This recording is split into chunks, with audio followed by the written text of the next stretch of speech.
What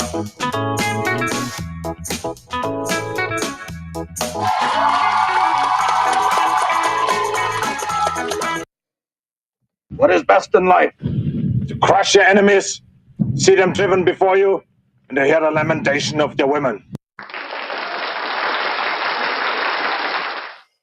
All right. It's election night. A very special Monday night stream, election night, Radio Baloney Live. I am your host, Richie Baloney. How's everybody doing? Good to see you guys. We already got Rosie, Rumbum.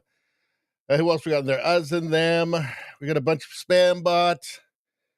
We got a bunch of people in here already. Good to see you guys. All right. Looks like the chat is actually working on the screen tonight. That's good news. All right. So, who got the first like before we start? Who got the first like? First like, spam bot. That's double good karma. Anybody who likes the stream gets good karma, free good karma. First like gets double good karma. It's super great. You need it. You can't afford to turn your back on good karma, free good karma in these troubled times.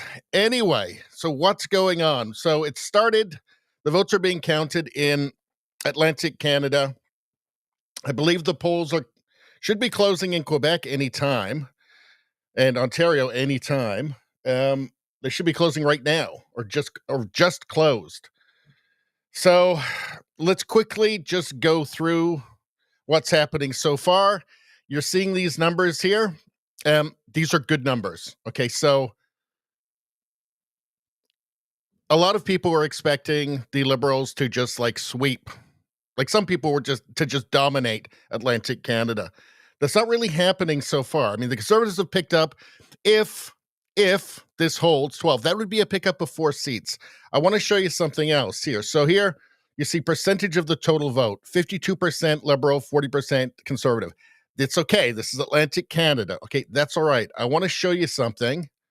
Here, I want to show you the CBC poll aggregator of what was expected to happen. You can see here over a 21-point lead in the polling. This is what they were expecting.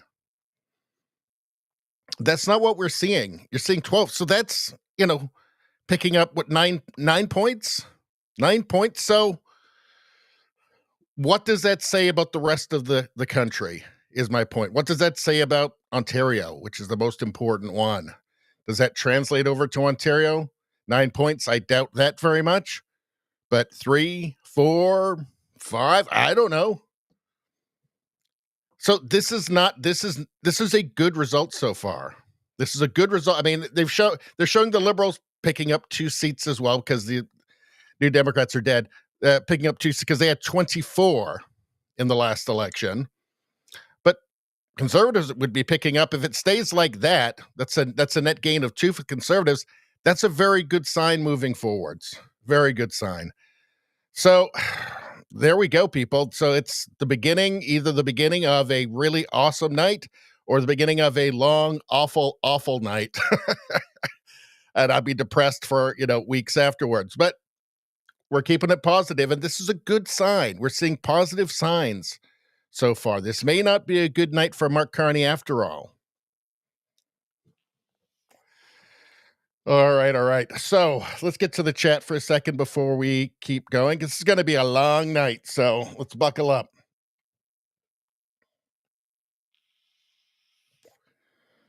Let's see. Rumbum says, most likely I'll stay here either way. If I can cause moving and becoming a citizen in the States is tough. Oh, I see. Yeah, I'll probably move to Saskatchewan or Alberta. I could see a bunch of people moving to the prairies if this goes the wrong way tonight. Oh, and Rosie, I saw your message in the DMs, and thank you very much. That's very nice of you. Let's see. What else we got going on here? Rumbum says, thanks, Radio. Those Pierre slides really helps. Haha. So I've got one, which I'm just going to do randomly through the evening. If it looks like it's going, look at that, 17 for the Conservatives, 27 for the Liberals there, it's showing. So this must be coming in. So we must be getting results in from, hold on a second, from Quebec now. Yes. Yes. So we are.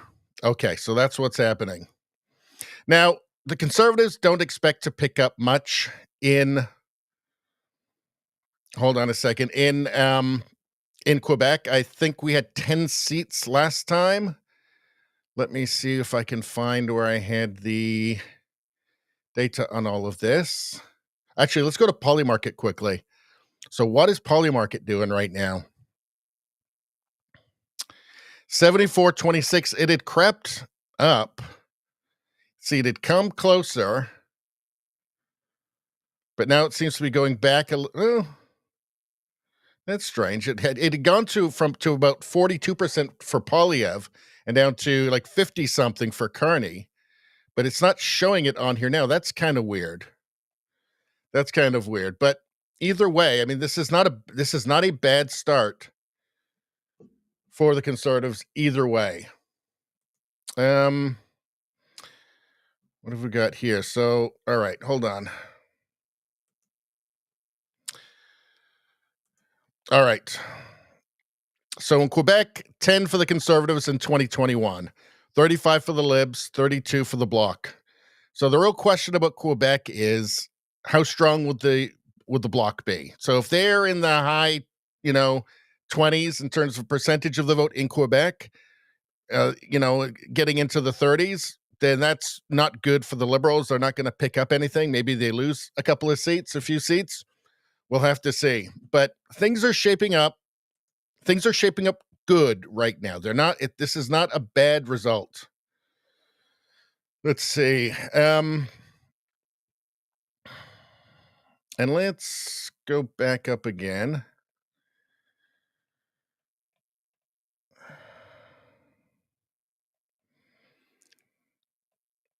So this is okay. We're actually doing okay here. This is not bad.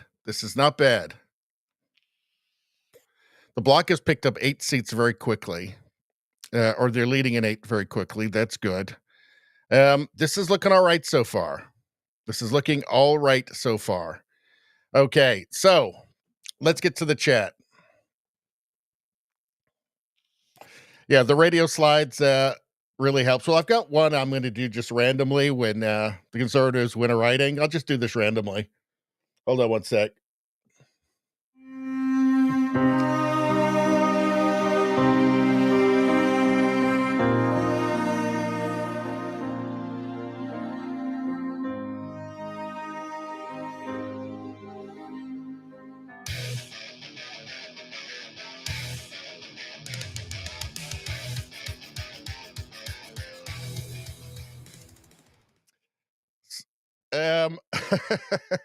Actually, that was my one. I shouldn't have done that. That's a jinx. I shouldn't have played that one. That was this is the one I was going to randomly do. Hold on.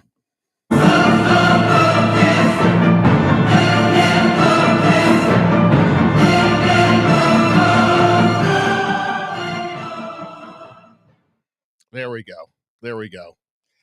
All right. Let's see. Spambot says just move to Saskatchewan or Alberta. Let's see. Spam says the Bloc is leading in 2 right now. Good. Rumbum says, why does Atlantic Canada go Lib? I just don't understand. It's just one of those things. They just always do it. But the fact that the Conservatives are doing just fine, they're doing actually better than was expected, is a very good sign. Let's see.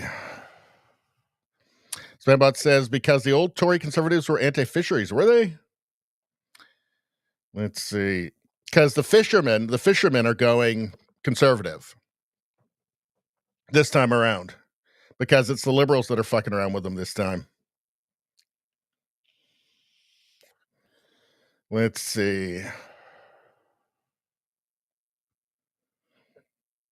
Cousin them says, polls are there to appease the people when shit happens, and they can all just look back and say, well, the polls did this and the polls did that. They're conditioning polls. Well, you notice, too, they all kind of started to do that herding thing. They did that in the American election as well in last November. They all of a sudden, the crazy wild ones, even Ecos, all of a sudden came back down to earth again. they all started herding around that 3, 4, 5% liberal lead. Let's see.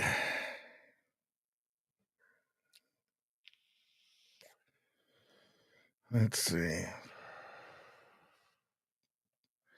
Give me a second, you guys.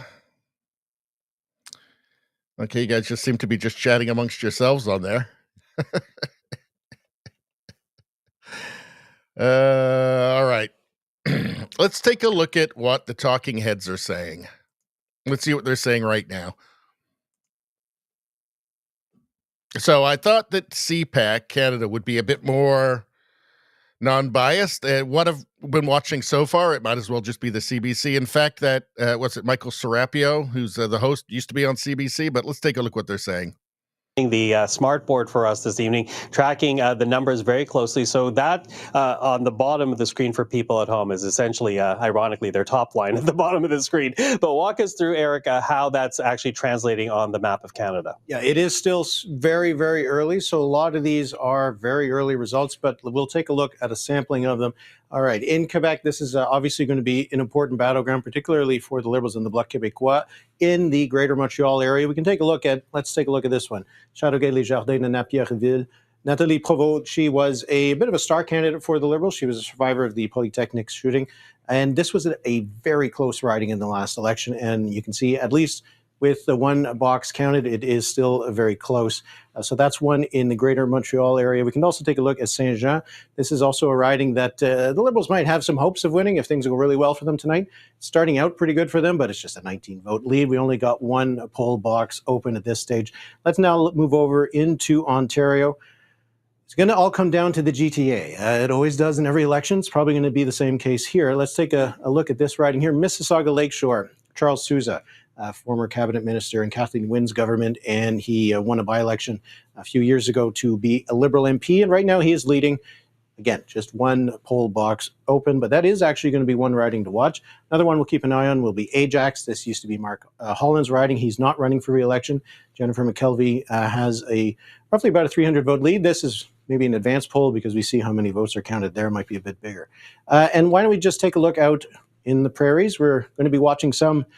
I would be shocked if the NDP won this riding. Leduc-Wetaskiwin, probably not going to hold on, but at least right now they're leading in this riding. This is a very safe one for Mike Lake. I'm pretty sure he's going to win this one, but we'll keep an eye on it nevertheless. And why not we take a look at this one? Edmonton Southeast. Amarjeet Sohi, former Liberal MP, current Edmonton mayor, coming back trying to win this seat for the Liberals. Right now he is trailing by a significant margin, but it is just one poll box out of 159. Got a lot more to come. These numbers are going to change a lot over the next little while, but we'll keep an eye on it. Okay, it's changed a lot, as you say. And again, right now we're tracking 44 Liberal leading elected, 34 for the Conservatives, 35 now, 12 for the Bloc, 2 for the NDP. Let's actually put up the leading elected board just to... So yeah, these are elected or leading. So those aren't like all sewn up yet. Let's continue. To really illustrate to people the story that is emerging. Again, this is early on because the polls from Quebec all the way to Alberta have just been released, and we now have the Liberals elected in 21 ridings, leading in 23, Conservatives elected in 9, leading in 26. The Bloc Québécois, no declared elected yet, but leading in 12 ridings, similar with the NDP leading in 2 ridings. So I want to bring in Catherine Lefrance, of course, my co-host this evening, as we talk about these early numbers. Catherine, we were talking about the importance of Quebec for, in particular, the Liberal Party, if it wants to form a majority government. What are you keeping an eye on for at this point with the Bloc doing as well as it is? All right, so let's, I want to go back to here and take a little bit of a peek at this one. Let's just, so what do we got here? We've got elected 20 Liberal, 7 Conservative, leading at 27, leading for the Conservatives 32. Bloc is leading in all 12 that are being counted right now, but very early. Bloc are leading in 12, but they've not been elected. None have been elected yet. We're seeing the vote is going to be wide at this point until it should start to even up as the evening goes on, because, they had that 11-point lead in the Maritimes. Quebec is not a great amount of conservative votes. So we will keep an eye on it. I want to check. Is that the exact same thing? That is. Hold on. So let's go back to Quebec again. So Quebec Liberals got 35 seats in 2025. They got 9 so far. Conservatives had 10. They've got 2 so far this time. The Bloc had 32. They've got 8 so far this time. Let's see what happened here. So Nova Scotia looks like it's the same. Prince Edward Island, yeah, they got all 4. Liberals got all 4 last time. Newfoundland, Labrador, looks like the Conservatives are picking up 2 seats there. So that's very good. And then New Brunswick is looking the same so far. So picking up 2 seats there is very good. And then when we see the difference in the projected vote percentage, which was hold on. So again, it did not end up being this. It ended up being about a 10-point difference, not a 21-point difference. At last time I checked anyway. I'm sure votes are still coming in there, obviously. But that's good. And what have we got now? Liberal 53, 38. It really comes down to Ontario. That's what's going to make all of the difference. But if we can pick up a couple of seats in Quebec, I mean, that helps too. And that's also a bad sign for the Liberals, but we'll just have to see. All right, what do we got going on here? So it's down here where there's millions of seats, which really decides the fate of the country, unfortunately. But you see, there's just all these little ones all in here. See all these little tiny ones. So let's take a look at Dorval. What's going on there? Let's just look at some of these at random. So you've got only 124 votes reporting. So just 2 out of 224 polls. Liberal. So I mean, this really means nothing at this point. I guess we'll just have to see. I don't know where that went last time.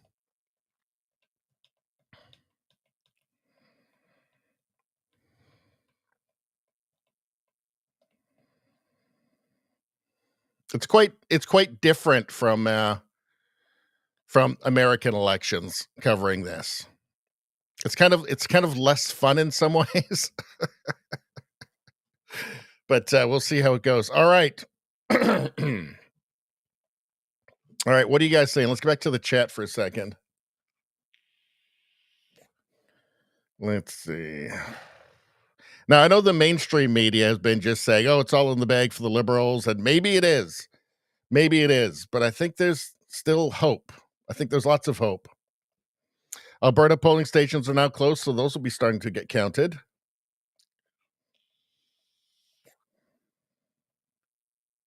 Let's see.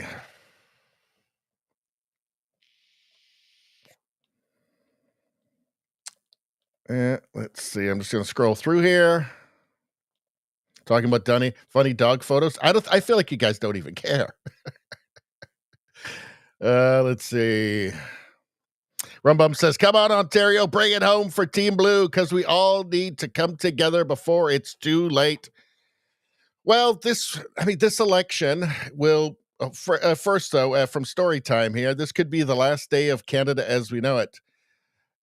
We could go from, generational damage to just the point of no return. I mean, Mark Carney has the ability to do enormous damage and change Canada into something that it can't come back from.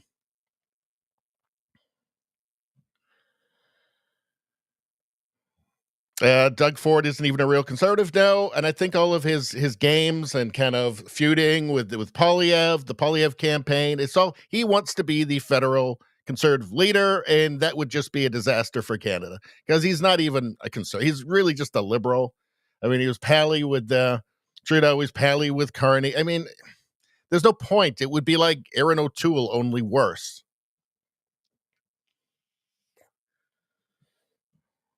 Rosie asks, please explain riding. So for my friends south of the border, it's like a congressional district.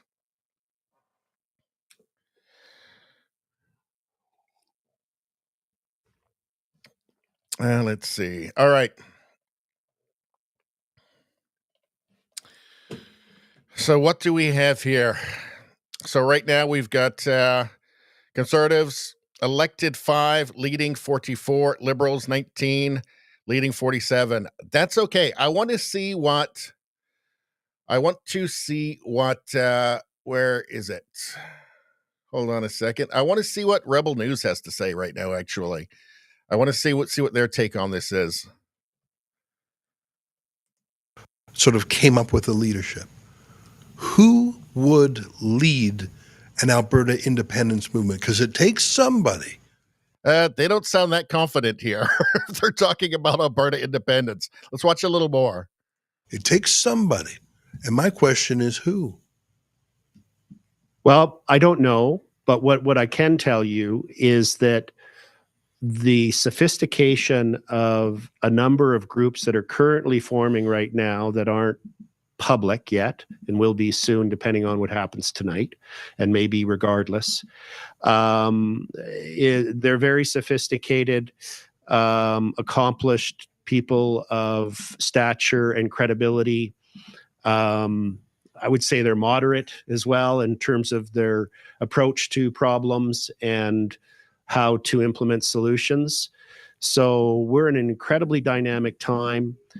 This is not a situation where it's a group of people who have extremely strong views are filling the space. It's in fact the opposite. The space of the support for it could be one of those, if this goes the wrong way tonight, and if it goes catastrophically wrong with like a majority, a liberal majority, this could be one of those, history goes slow, and then fast moments just for Alberta independence. I'm not even saying like joining the states. I'm just saying as an independent country. It could, it's a very low percentage odds of it happening, but it could. I mean, there's been a slow burn for a long time now. And again, it's the way history goes. It goes slow, and then real fast. You could be looking at something like that. I don't think people should underestimate the destructive power of Mark Carney. If he has the opportunity, he will use Canada as his little laboratory, as his little sandbox for his net zero aspirations. Not for Canadians, not for Canada, for himself, for the companies he's invested in, and for his friends over at Davos, for the elitists, for the globalists, the people who want to run the world, and they don't care what you think about it. Look, his campaign betrayed so much. It betrayed so much about his attitude towards Canadians. He ran a lowest common denominator idiot campaign for idiots, right? So TV told a bunch of people who 5 minutes ago, they'd been told that Canada is a permanent, perpetual genocide state, and everybody's racist and always has been, and everybody's terrible and responsible for all of the world's ills forever. And then 2 seconds later, it's TV says elbows up Team Canada, and they're all doing the chicken dance in their living rooms. So it was the lowest common denominator election. Did you see them doing their little chicken dance outside of the Carney rallies? I mean, these are the people who consider themselves the educated, sophisticated, discerning voters. Now do your chicken dance. Do your goddamn elbows up chicken dance. Hey, washed up celebrity flew in from LA for 2 hours to make a video with Carney. Now do your damn dance, idiot. And don't forget to vote. But anyway, let's see what he has to say. Independence is growing from, I would say, the more moderates, the business owners, the professionals, the accountants, the lawyers, the medical doctors that are all looking what's happening with this ideological extremism out of Ottawa, this spending frenzy as though we have money, which we don't. And this. Okay, let's see if we get to the end of this here. Now, Sheila, I'm going to rely on you to tell me what we're about to do. But before we're going to do what we're about to do, I want to direct people's attention to my district. And I know that's me being slightly selfish, but I do want to show you what's going on between Roman Baber, the conservative candidate, and Yara Sachs, the self-hating Jew. Is that her official title? Not sure. Yes. Anyways, there's only one poll that is reported so far. So obviously this is not a meaningful measure. But I'm enjoying it nonetheless. In the first poll, Roman Baber, the conservative candidate, who I must say was one of the most principled skeptics of the COVID extremism there was, is at 59.7%. And Yara Sachs is far back at just over 38%.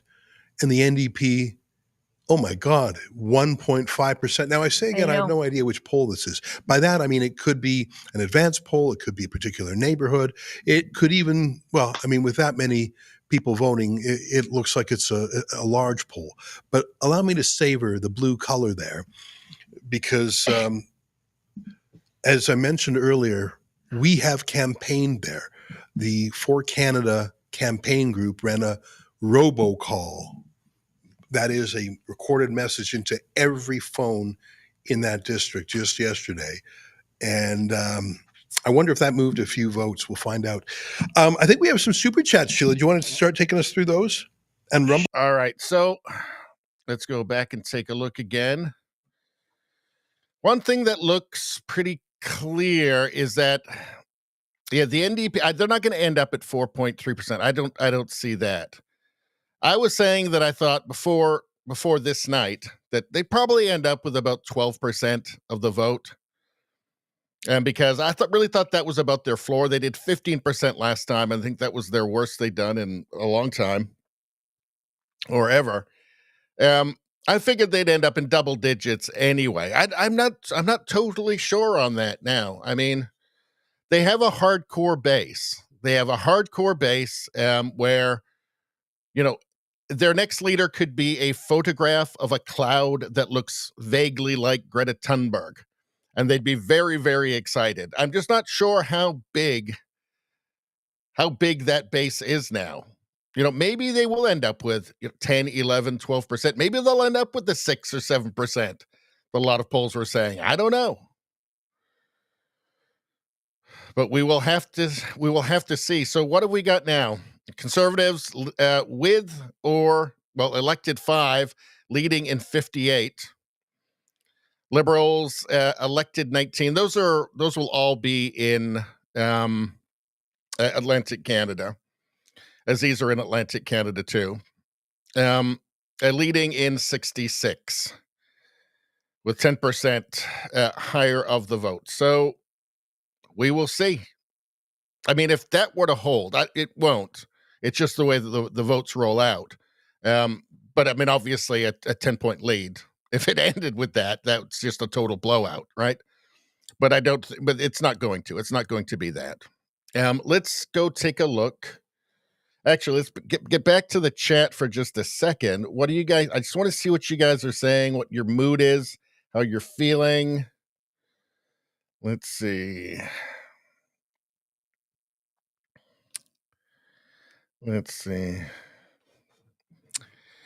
Storytime with Uncle Kumar says they didn't install Carney for nothing. He is magically going to win.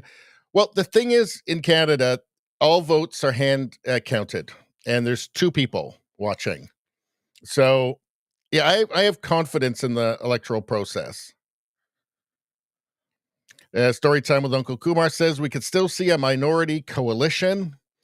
Right now, I just don't know how it's going to roll out. I mean, you've got leading, but I mean, these are, a lot of these are just like a few hundred votes.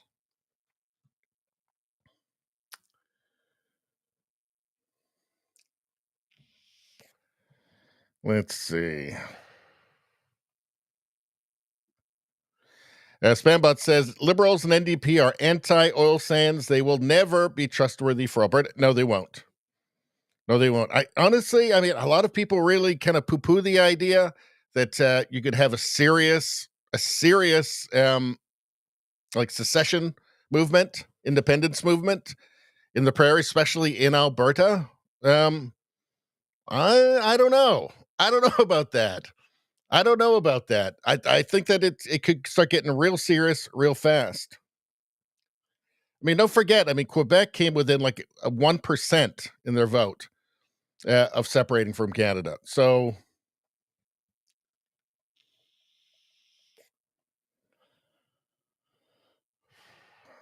Rumbum says, have at least one bud that lives out there. So if I end up moving there, I won't be alone. Haha. I like Alberta.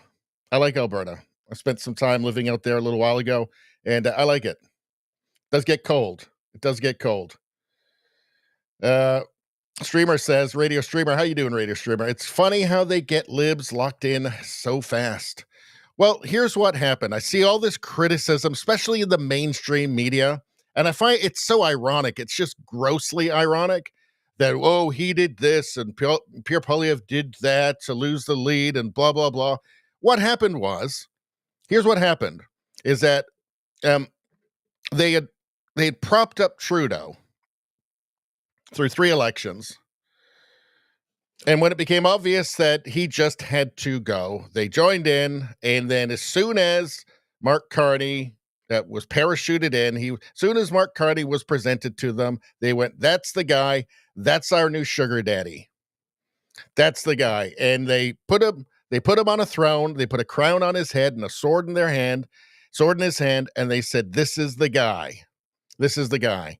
And a bunch of people went, TV says Mark Carney. And they went out and they did their chicken dances in front of his rallies, and they just did what they were told. That's what happened. I mean, when you have an entire mainstream media that is totally against you, it's very, very tough, especially in Canada where there's no TV news counterpoint to it. There's no Fox News in Canada, right? So if everybody on the evening news, on whether it's CTV or Global or CBC, is just insinuating all the time or just outright saying that Pierre Poilievre's mean, but look at Mark Carney. He's so buttoned down and smart, and look at his resume. Don't look too close. This is a truly grotesque thing, is that they told us, they kept touting his resume, how great his resume was, Mark Carney's resume, right? Well, but why not go a little bit deeper? Well, we know why not go. We know why they didn't go a little bit deeper, right? Why didn't CBC send somebody to England to ask about, well, how did Carney actually do there? I mean, that was a big part of his selling point. Oh, well, I mean, governor of the Bank of England. I mean, he knows how to handle it. He knows how the world works. Curiously incurious about what he actually did in that job. I mean, you had Liz Truss came to Canada. I think Kean Bexley managed to get an interview with her, right? Not one mainstream media source in Canada could do a sit-down interview with Liz Truss, the former Prime Minister of the UK, who has some very relevant things to say about Mark Carney, and they're not good, and that's why it didn't happen.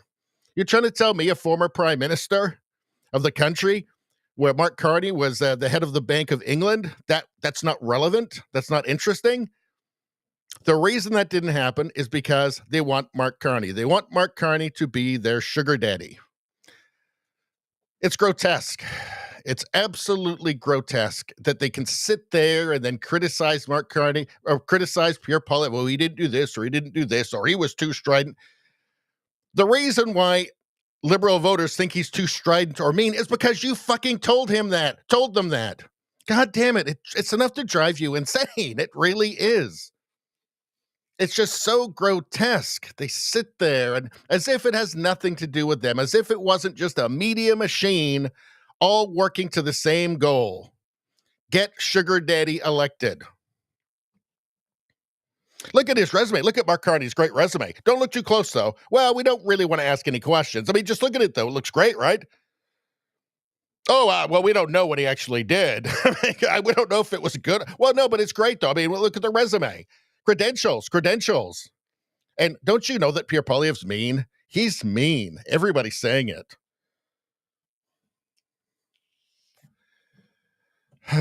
We'll see what happens.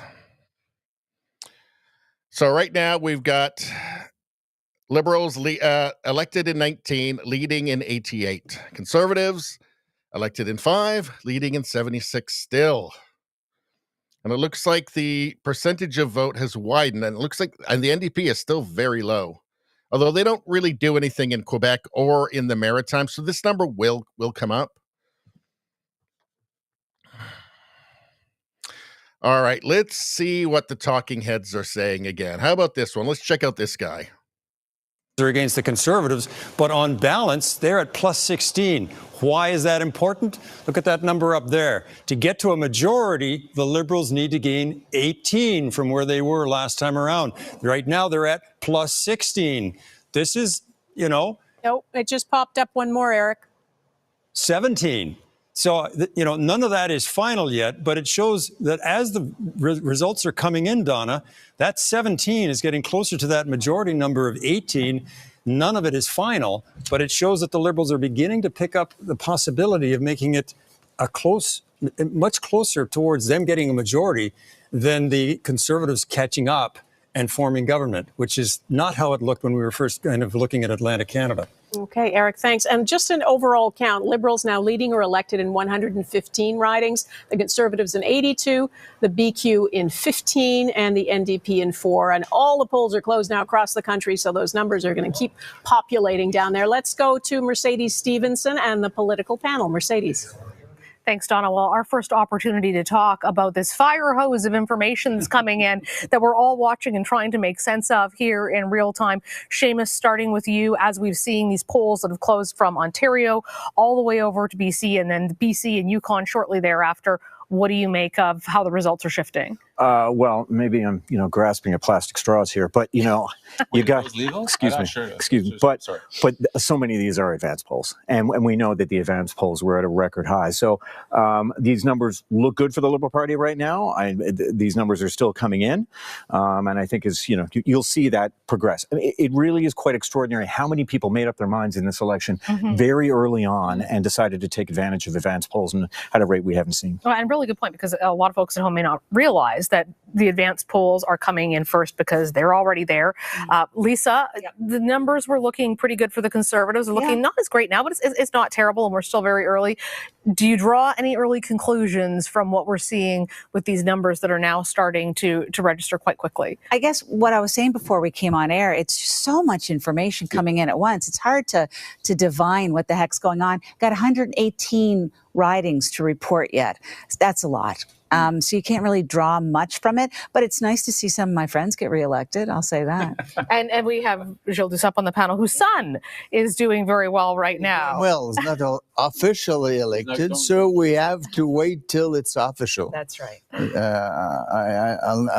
It happened to me in '93. I was sure to be elected, but everything was late. They were calling me to I was the one with Jacques Parizeau because Lucien Bouchard was in Alma. Having the meeting in Montreal. So all the journalists will say, come. I said, no, it's not official. Yeah. When it be official, I'll be there. Otherwise, look at what happened to Jean Charest once. He made a victory speech and he lost. We have a nervous father in front of us. So. Oh, yes, I agree with that.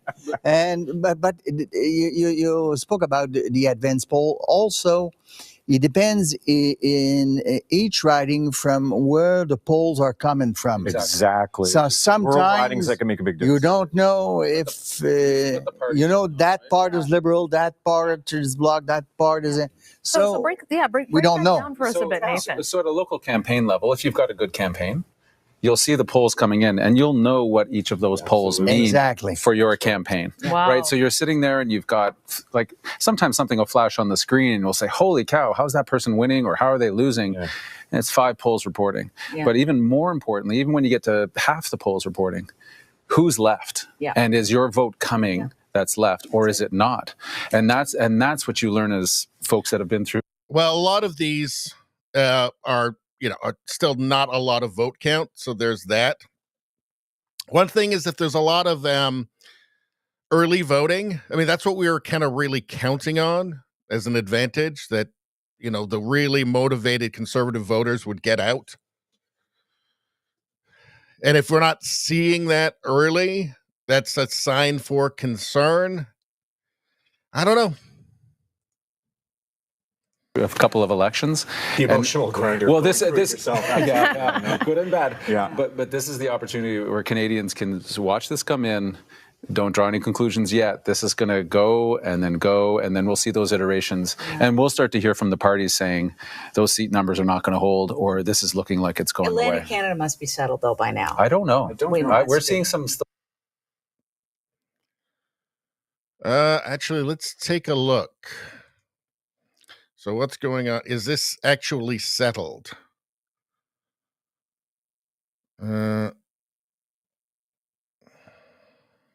Going around, knocking on doors, figuring out who's a Liberal, who will vote as a Liberal, and then making sure they vote. And it's a big day. So my call around today was, what are the numbers like in what Jim has just talked about? Okay, and that's what's important. We have to wrap right now, but we will get your take on it. I promise, Jill. At least when we come back, we're all looking forward to the end of those many text messages about whether you're going to vote for someone. I think. All right, panel. Mercedes, thank. All right, let's actually hold on. I think they might give us some more information here. Let's just check this out for a second.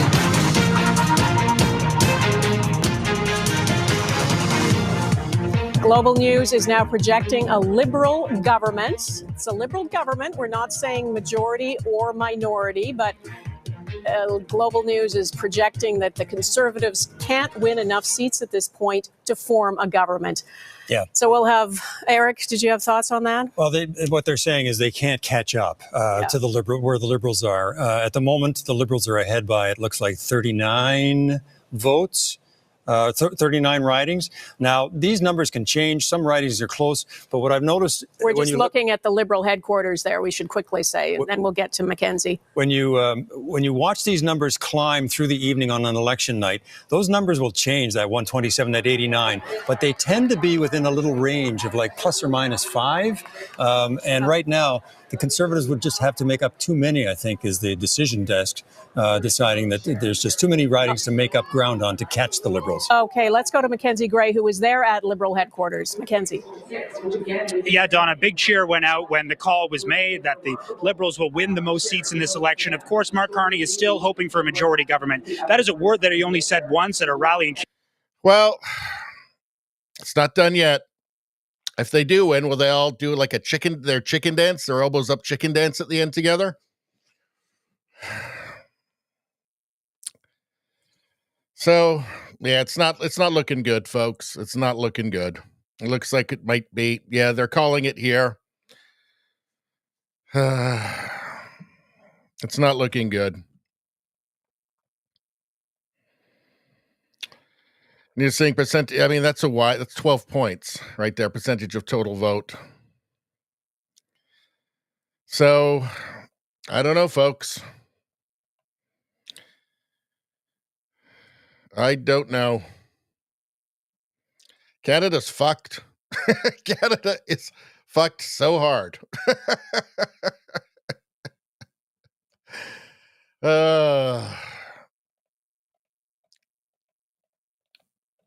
I don't know. I mean, here's the problem, right? Here's the problem. So here is the prairies. So nobody lives there or there, right? But all through here, Alberta and Saskatchewan, it's conservative, except for a little bits there. There's a few little places in cities, but it's all conservative, and they're not getting representation from the government. And under Carney, I mean, in the introduction to his book Values, right in the introduction, Mark Carney says that it's his net zero plan is going to be the hardest transition for Alberta, but there's going to be all kinds of wonderful new opportunities for them when they stop at producing oil and gas, like, I don't know, windmills and cricket farms, I guess. So, yeah, it's not looking good, but it's not over yet.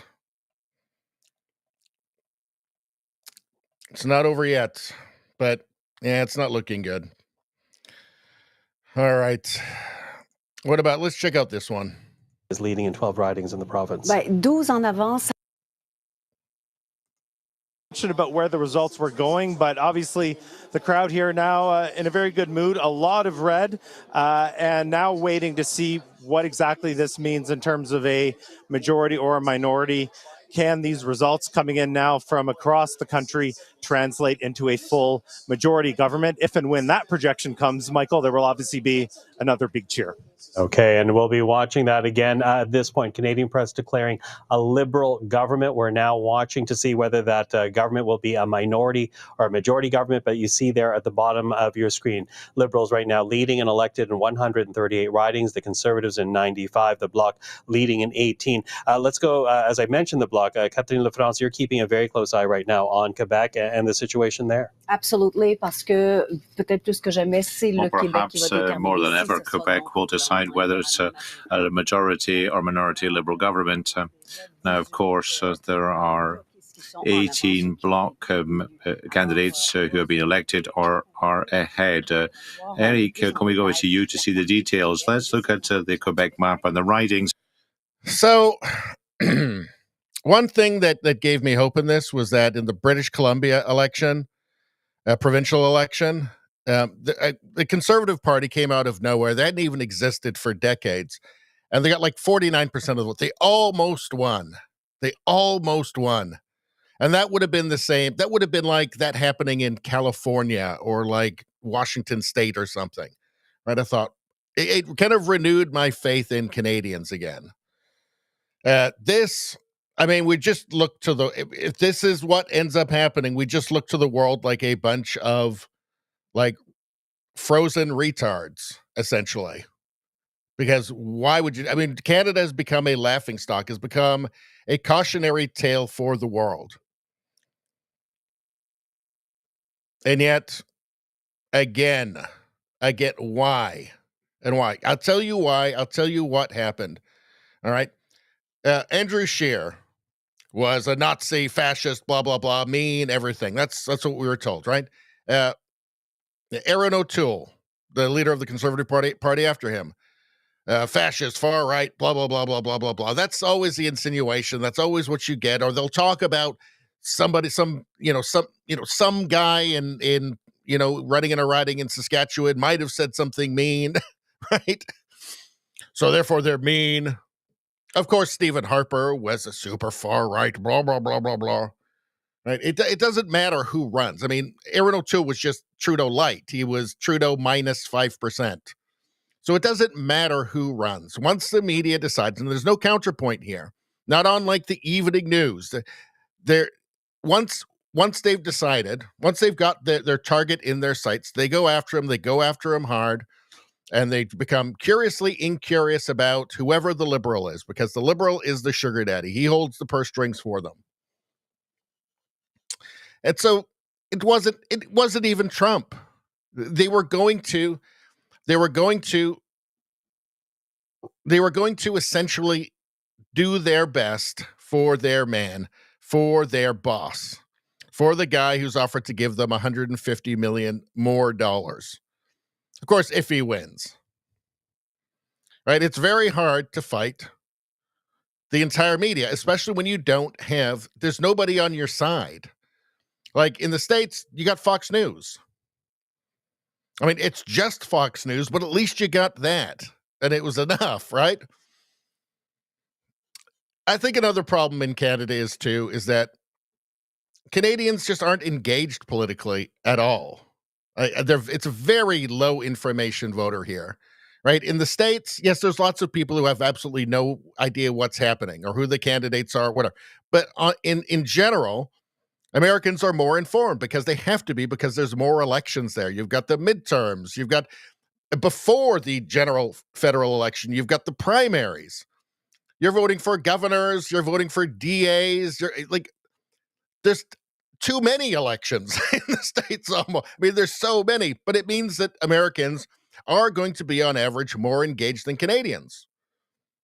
So there's too many people that will just go with what TV said, what comes off the teleprompter.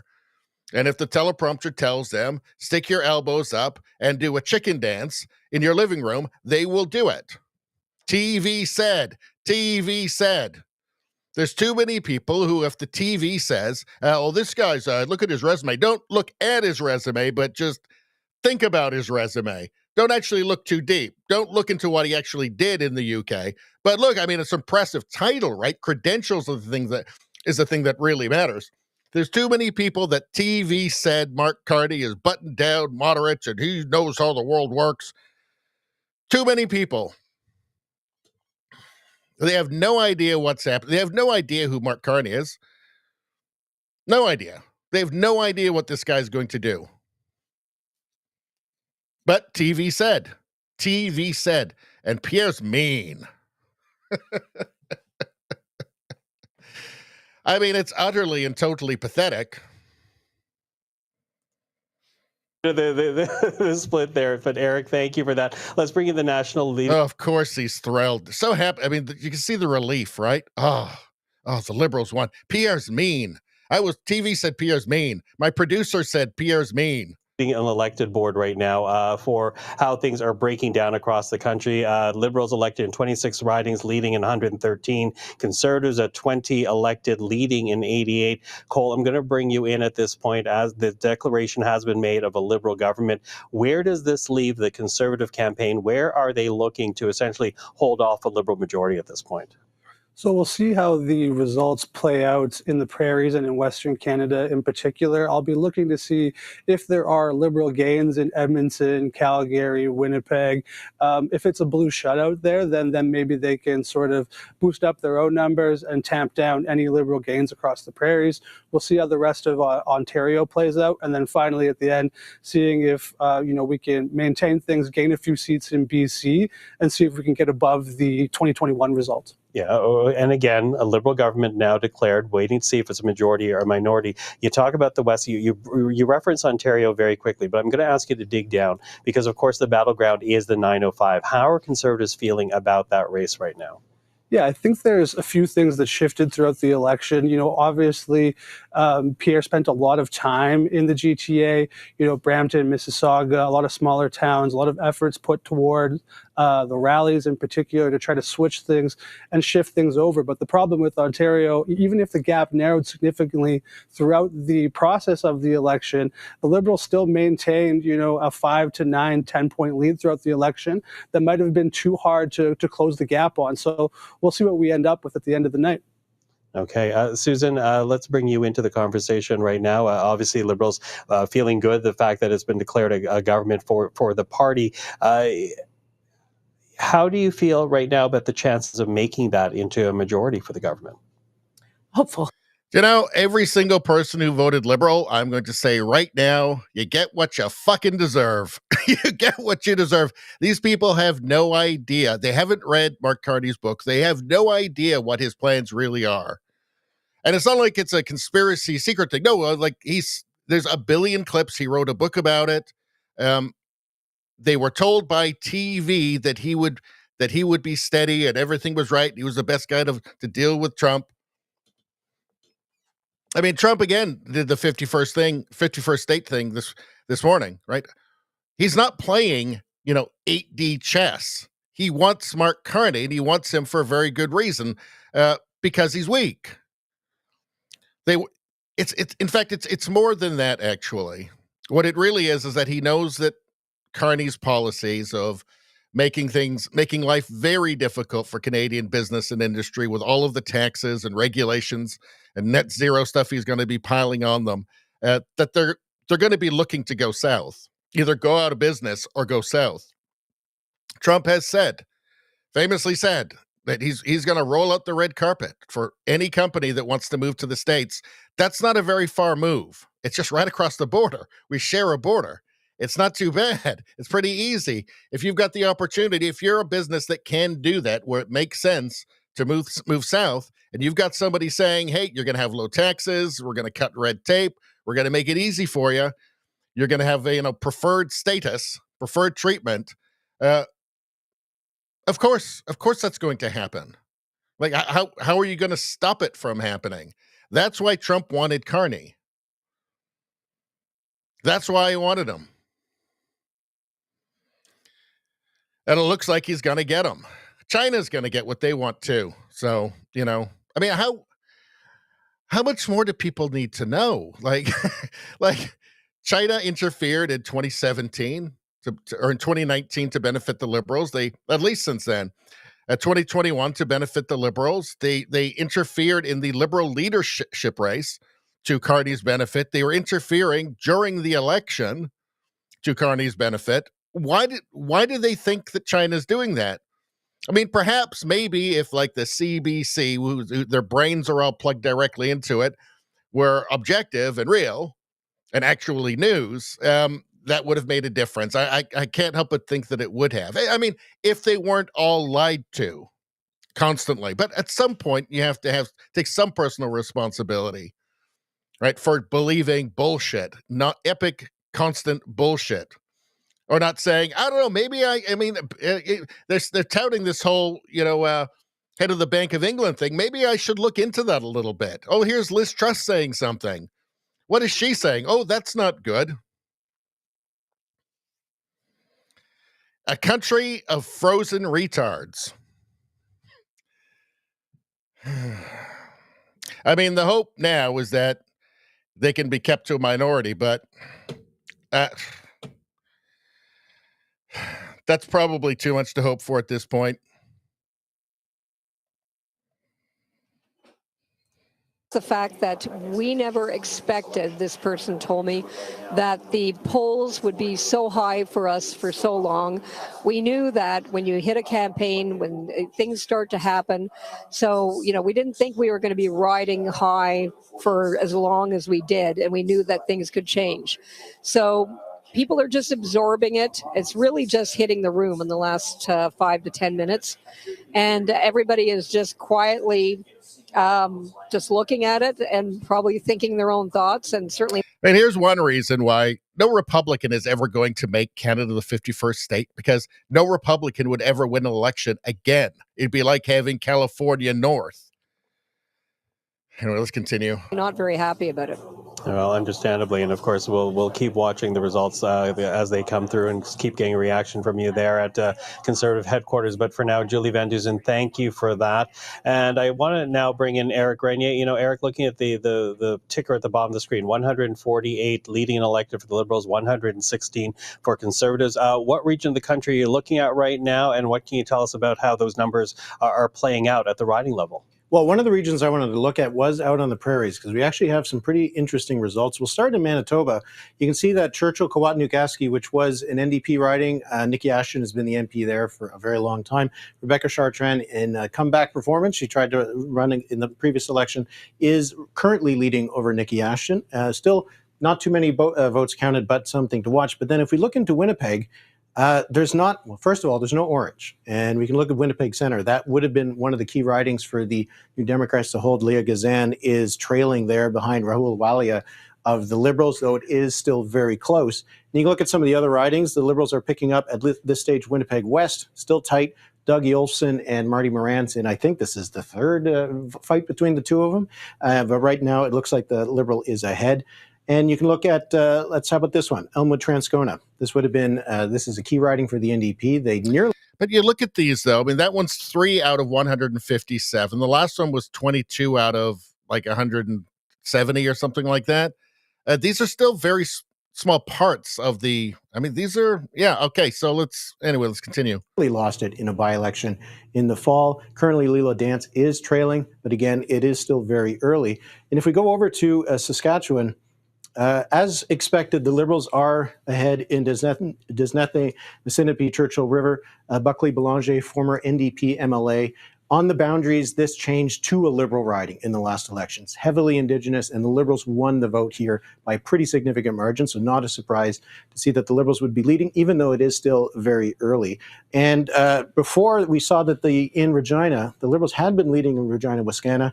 It is still very close, though. It's only 30 votes between the Liberals and the Conservatives. And finally, if we can go to Alberta just for a moment, take a look at Edmonton. Not seeing any gains yet for the Liberals. They had a lot of expectations about Edmonton Southeast. Amarjeet Sohi is still trailing there. They had some hopes about Edmonton Centre. Eleanor Ozlowski is trailing there. And We're still waiting for Edmonton Strathcona. That could be an NDP seat for Heather McPherson. And if we just finally look at what's happening in Calgary, we got 2 Liberals on the board right now. You know, if we can keep it to a minority government, at least then, you know, in a year's time, maybe there could be a no confidence vote. I think things will go south really quickly, and people will start really, really, really regretting their vote. So there's that. I mean, if it's a majority, Canada is fucked. The generational damage is going to turn into like 2 generational damage. I don't know. It makes me wonder now that Canadians might be so stupid, at least enough of them. I mean, obviously not all of them, right? There's millions who are not, but they might be so stupid to just even if it is the worst that we're predicting for a Mark Carney government, right? After 4 years, even if it's that, they would still vote for him if TV said that whoever the conservative leader is mean. And elbows up and do your chicken dance in your living room right now, you fucking pleb. So I don't know. I mean, at this point, you have to wonder. I mean, if TV said that, liberal leader whoever, liberal leader Greta Thunberg, promises that if she wins the race, everybody will have to be moved out of their homes will all be leveled, and they'll have to live in bushes and trees for the environment or something, if people would still vote for that. I don't know. I think Canada is a deeply parasitized country at this point. It's actually disturbing. Now, Calgary Centre, Lindsay Lunau is leading over Greg McLean of the Conservatives. And then we'll just take a look at this one here. Calgary Crowfoot, that's a 1-vote lead, and it's only 1 poll, so we'll wait and see. But we're seeing some pickups for the Liberals, maybe not as much as they would have hoped for in Edmonton, but seeing some good results for them in Manitoba. Okay, again, early results. We're watching closely. Listen, Eric, thank you for that. We'll get to you in a second. But I want to bring in Catherine Lafrance because, Catherine, some big news here. Oui, tout à fait. Alors, Yves-François Blanchet a été Yves-François Blanchet has been elected. You'll see it on the screen. Not a surprise, of course. He's elected in Baloney, 7,325 votes. And let's go over to Omar at BQ headquarters. Si on peut la joindre en ce moment. I'm not sure if she's available. Are you there? Alors, écoutez, on va pas aller la joindre en direct. All right, so we won't go to her now. All right, let's get to the chat for a minute. What do you guys have to say?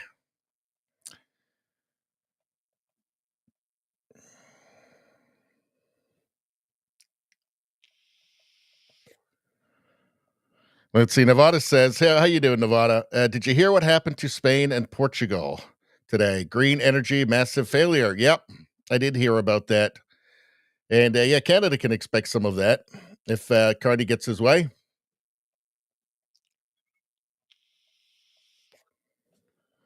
Let's see. Streamer asks, do you guys use paper ballots? Yes, we do. And there's no counting machines. They're all hand counted. Canadian elections are pretty secure. Spambot says, and all early polling forms are in official envelopes that are initialed by the voter and the polling monitor. So you can't easily fake ballots. No, it's just that Canada has millions of frozen retards. That's what the problem is. And Liberal voters are very smug, by the way. They're very smug. The same people who voted for Carney because TV said elbows up and do your chicken dance and Trump bad. And Team Canada, the same people who were telling him 5 minutes ago that Canada's a perpetual genocide state and that they're all racist and Canada's an awful country and it's a post-national state. It's not even really a country. The same people who told them that 5 minutes ago now tell them that Team Canada and Canada's great. I mean, I love Canada, but I'm not on their Team Canada. These are awful people who hate me and who hate any free-thinking person. But these are the people who they're very smug and they see themselves as these educated, sophisticated, discerning voters. Elbows up, chicken dance. It's baffling to me. It's baffling. They know nothing. They don't. If they had bothered to take 10 minutes to do a little bit of research or take just a little bit of a look through his book, they'd go, oh, I don't know. This is actually really radical and insane and very likely to destroy the country. And, I waited for 28 hours at the emergency room last week. So I don't know. I don't really want that to get worse. A lot of people are going to get a big surprise, big inflation surprise for one, with all of Carney's money printing. That was his problem in England, Liz Truss was saying, that he printed way too much money and it was a major inflation problem. The net zero stuff in the UK, which was pushed very hard by Mark Carney, has resulted in pensioners having to choose between food and heating their homes in the wintertime, because the UK has the most expensive electricity in Europe. It might actually be the most expensive in the world now. That's because of Mark Carney. A lot of people are going to get some very big surprises. They'll still be smug. Oh, they'll still be smug as hell. And they'll still see themselves as sophisticated and discerning. But they'll, somewhere in the back of their mind, they'll go, I don't know, maybe that wasn't the best choice. Maybe I made a terrible decision.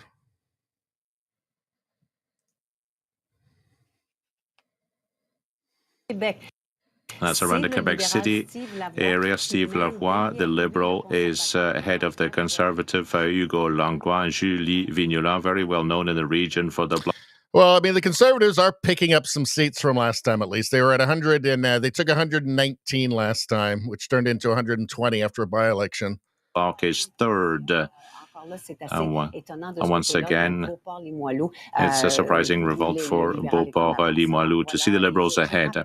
Now, I'd also remind you, and this is important, we haven't talked about this much, Michael Gaspesi. All right, let's get to the, I want to do a bit more chat. Spambot says, Canada's election system is much more secure than the USA's Democrat-controlled states. Yeah, like you have to have voter ID here. Like all the things that like a civilized country does, we do. It's just that the people here, too many people here are totally parasitized. I mean, it's just a left-leaning country anyway.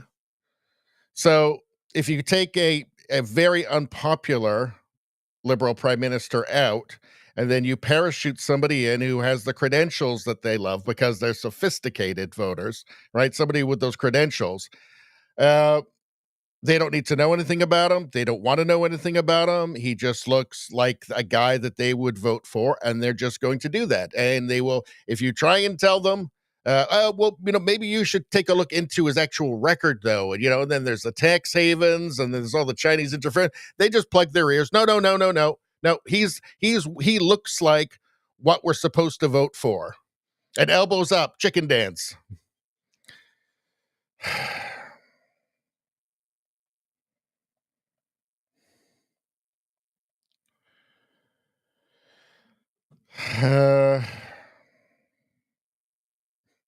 Nevada says, elbows up, take another booster shot. They're probably getting boosters to celebrate tonight. Let's see. Spambot says, the polling stations record how many voters came in. If votes go missing, the RCMP gets involved. Although, I mean, I don't know, with the Liberal government now, I mean, they're so corrupt. I mean, who knows at this point, but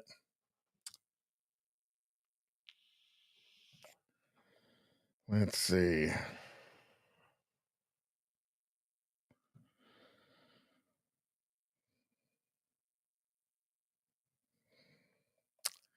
Nevada says, I just want Greenland.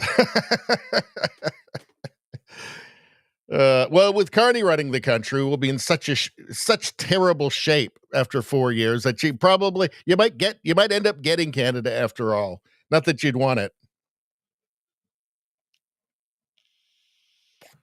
Nevada says, I'm sorry this is not going well, but it's not over yet. Well, the hope is at this point, to just keep them to a minority. And then again, maybe even in 6 months or a year, I mean, I think things could fall apart very quickly with Carney because he's insane, especially inflation. that we can have a no confidence vote and have another crack at it. If he gets a minority, I don't see him lasting the whole term. But although who knows? I mean, again, it's baffling that so many Canadians would vote for not just more of what they hated over the last 10 years, but what they hated on overdrive. Like, it wasn't painful enough. They want to suffer more. Like, it's baffling to me. And they'll be so smug about it too. They're going to be so smug about it. Well, I say you get what you fucking deserve. And it will they'll find, as it unfolds, and they'll find out who Carney really is. But again, maybe they'll be too stupid to even maybe they will really be too stupid to even understand what's happening to them, and they'll just blame it on conservatives somehow.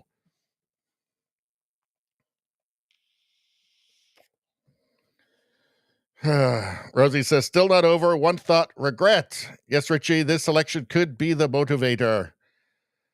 Well, I don't know. I mean, after this, I'm leaving on Wednesday for a road trip, and I'll take my mobile studio with me in case there's some big news, but I expect to do nothing for a week and just kind of refresh my head. And then, it's been like campaign fever for a while now, because you had the American election, we had this Canadian election, and I'm looking forward to kind of having a bit more of a holistic channel like we used to. So where I'll be covering more American stuff, more world stuff, and kind of going off on tangents and doing videos about Soviet propaganda and stuff like that, which I think will be quite refreshing. Let's see. Spambot says, all it will take for Carney to fuck over the boomers that voted him in to get him destroyed in a no-confidence election. Well, the question is, how quick does he go after home equity? So they were warned. The sophisticated, discerning voters of the Liberal Party were warned that the Liberal Party has been studying this for years. Actually, since Mark Carney started advising Justin Trudeau in 2020. Mark Carney is going to need a lot of money because the economy is going to tank under him. He's got these insane plans to print money for all of this spending. He calls it investment. It's just spending, right? He still plans to, since he's been prime minister, he sent $100 million over to Gaza, $280 million over to Bangladesh. He says he totally wants to do all of that, do more of it. So he's going to need money. And the Liberal government has been studying this. I've got video of Justin Trudeau. If you guys have been watching all my videos, you will have seen it. Him talking about wanting to get seniors out of their homes because there's not enough housing because of him, because of how the millions of people he brought in. So the question is, how quickly will he go after home equity? Because when that happens, the boomers that voted for him, and it looks like they voted for him in very good numbers. I feel bad for all of the boomers, the millions of awesome boomers out there who were thinking about the younger generations and are just sane and just were unwilling to vote for insanity. The amazing people that built an amazing country, frankly. But when, not if, when he comes for home equity, there's going to be a lot of those sophisticated, discerning voters who go, what the hell did I do? It must be Trump's fault.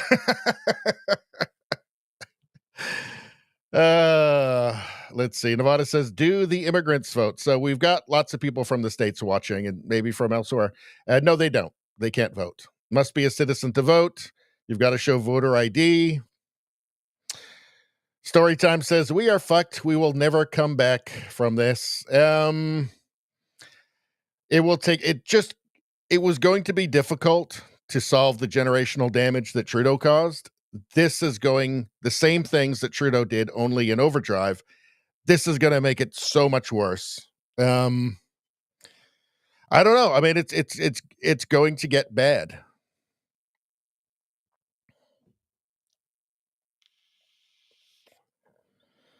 And they are going to go for home equity. he's going to have to do it. He's going to have to. He's going to have to squeeze every last penny out of every Canadian that he can. Nevada says, what do they need for a majority? 172. So it's just down to whether they get that or not.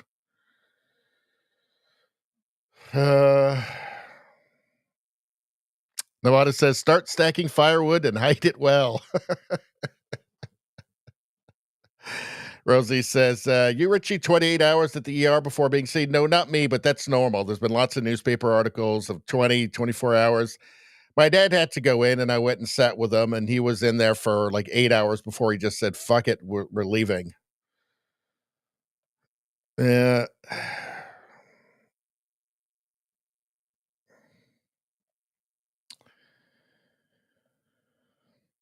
Rosie says, you have 243 watching on X. Well, hello, everybody on X. Let me pull. I don't have that up right now. Let me pull it up. Oh. Actually, where is it? There it is. All right. Yeah, awesome.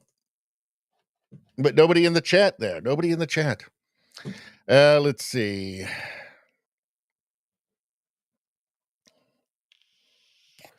As in them, there's a 338.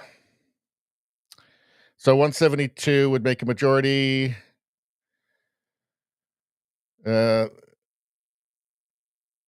see.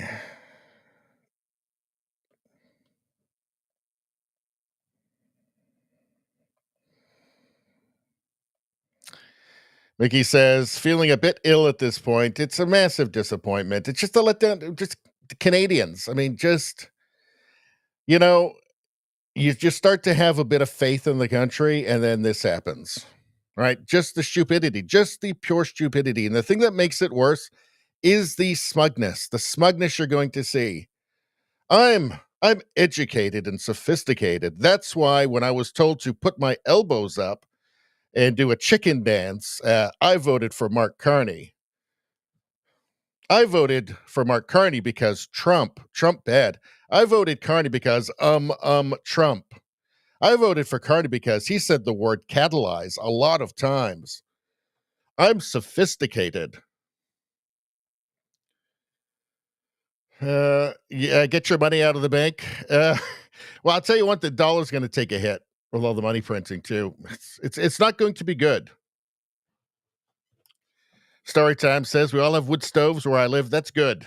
Yeah, start getting some firewood. Start stacking it up. You're going to need it.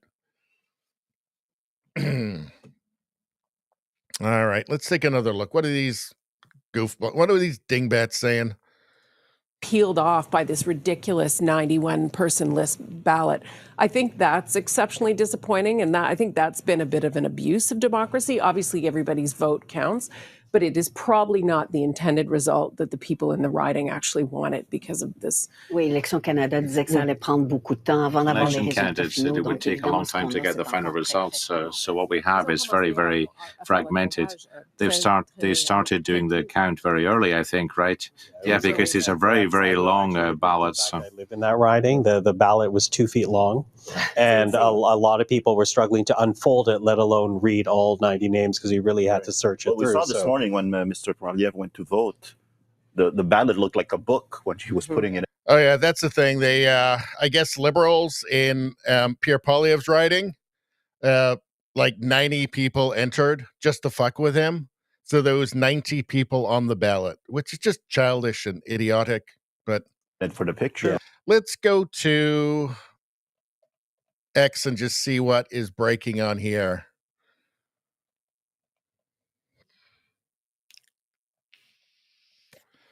This guy, this fucking guy, this fucking globalist, this guy, that's the guy, this liar, this compulsive liar.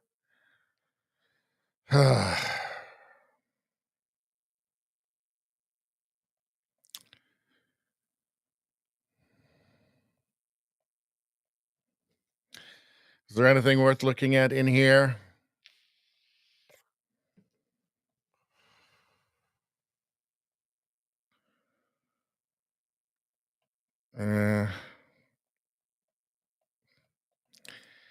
Anything of interest?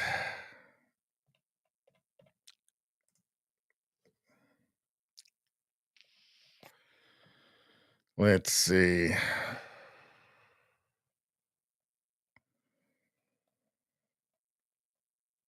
Kirk Lubomov. Today is an IQ test for Canadians. The fact that people look at these stats and still vote for the same people who let it happen speaks to the large irrationality of the Canadian public. This election is monumental for Canada in many ways. Everything is worse, and people just voted for more of this. Mark Carney is going to do the same as Trump. Mark Carney is said, I mean, in his campaign, he's going to do the same as Trudeau, only more. He just said that, well, I'm not Trudeau, but I'm going to do everything he was doing, only more. But I'm not Trudeau, and I just started. Well, finally, some good news. Rosie just gave me a $5 donation. You know what that means, Rosie?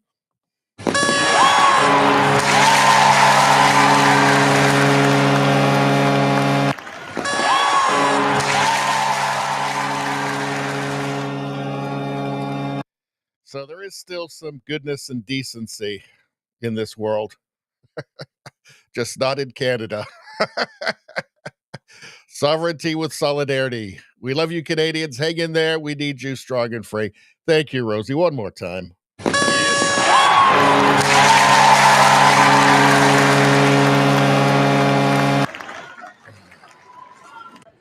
I have to say, it's very disappointing. It's extremely disappointing.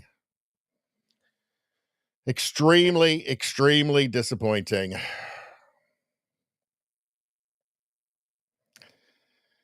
A country of frozen retards. That's what will be known around the world. People will say, oh, what happened in Canada? And they'll say, oh, yeah, they voted in that same party that was so terrible that ruined the country again. They must be a bunch of frozen retards or something.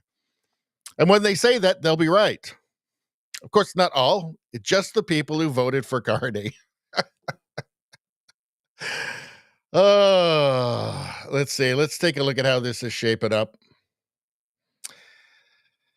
Let's see. So Liberals, it looks like they're going to gain in Quebec, which is just shocking to me. I thought that Carney was awful in the French debate. He was awful in the English debate. It looks like the Bloc is going to lose. How is that possible? Blanchette, I thought, cleaned the floor with Carney. I thought for sure he was going to do good. He was going to do well. He was going to do better than 2021, at least, by a couple of seats, maybe.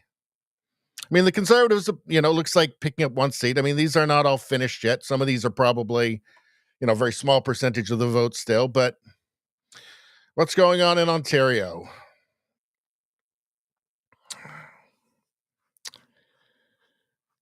Well, the Conservatives are, they so far. I mean, again, these aren't all final yet. They're gaining in Ontario. I mean, maybe this is enough to keep the Liberals from a majority.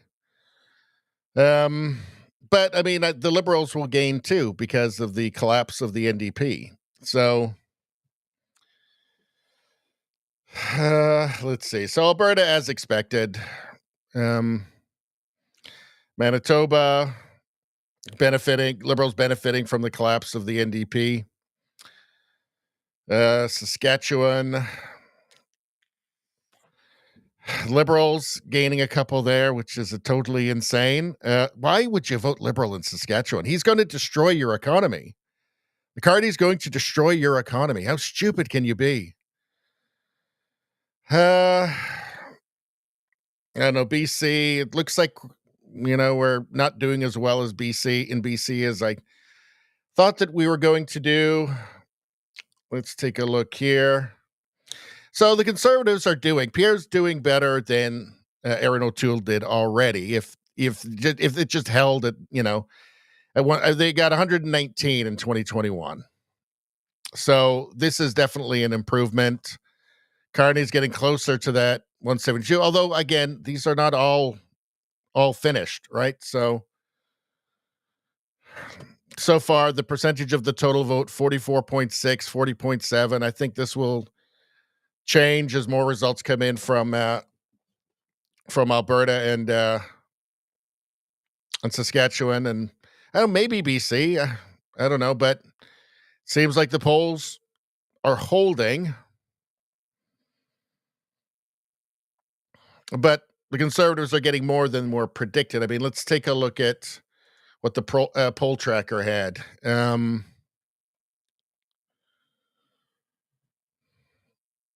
Let's see.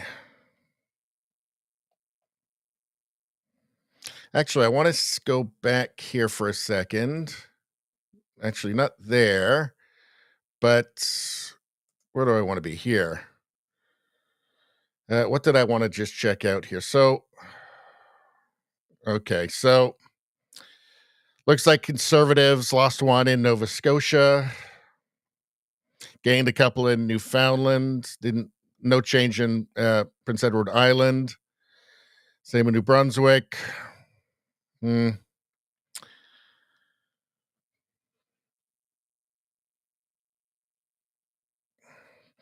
mean, obviously an improvement if it holds for the Conservatives in Ontario, but I don't know. What is let's go back here again. What is the NDP vote? The NDP is doing worse than I thought. Worse. This is worse than the polls were saying. 4.9% so far. Yikes. So Jugmeat is done. Jugmeat is done. He's although is he? I mean, here's the thing. So the working class left the NDP long ago, right? The NDP has just become the as trying to be more woke than the Liberals. A problem for the NDP is that Trudeau transformed the Liberal Party from a Liberal Party into an illiberal party. So a woke progressive, a radical progressive party. So why do you even really need an NDP at that point?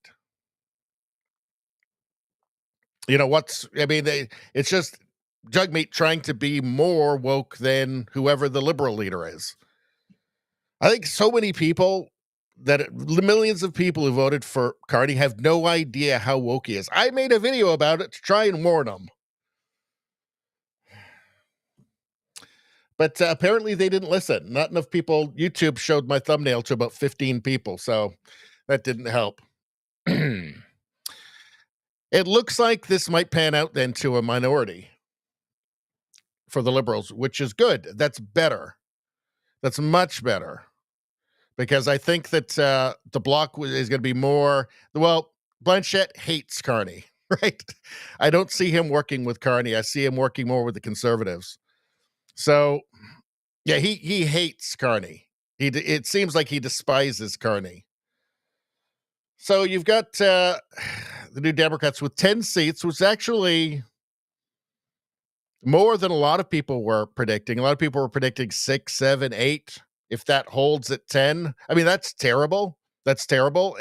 But back to my point about the NDP is that, yeah, they're woker. They're trying to outwoke the Liberal Party. They have to be more woke and more progressive and more radical than the Liberals. So the working class has fled the New Democrat Party because they don't like just crazy far leftist commies.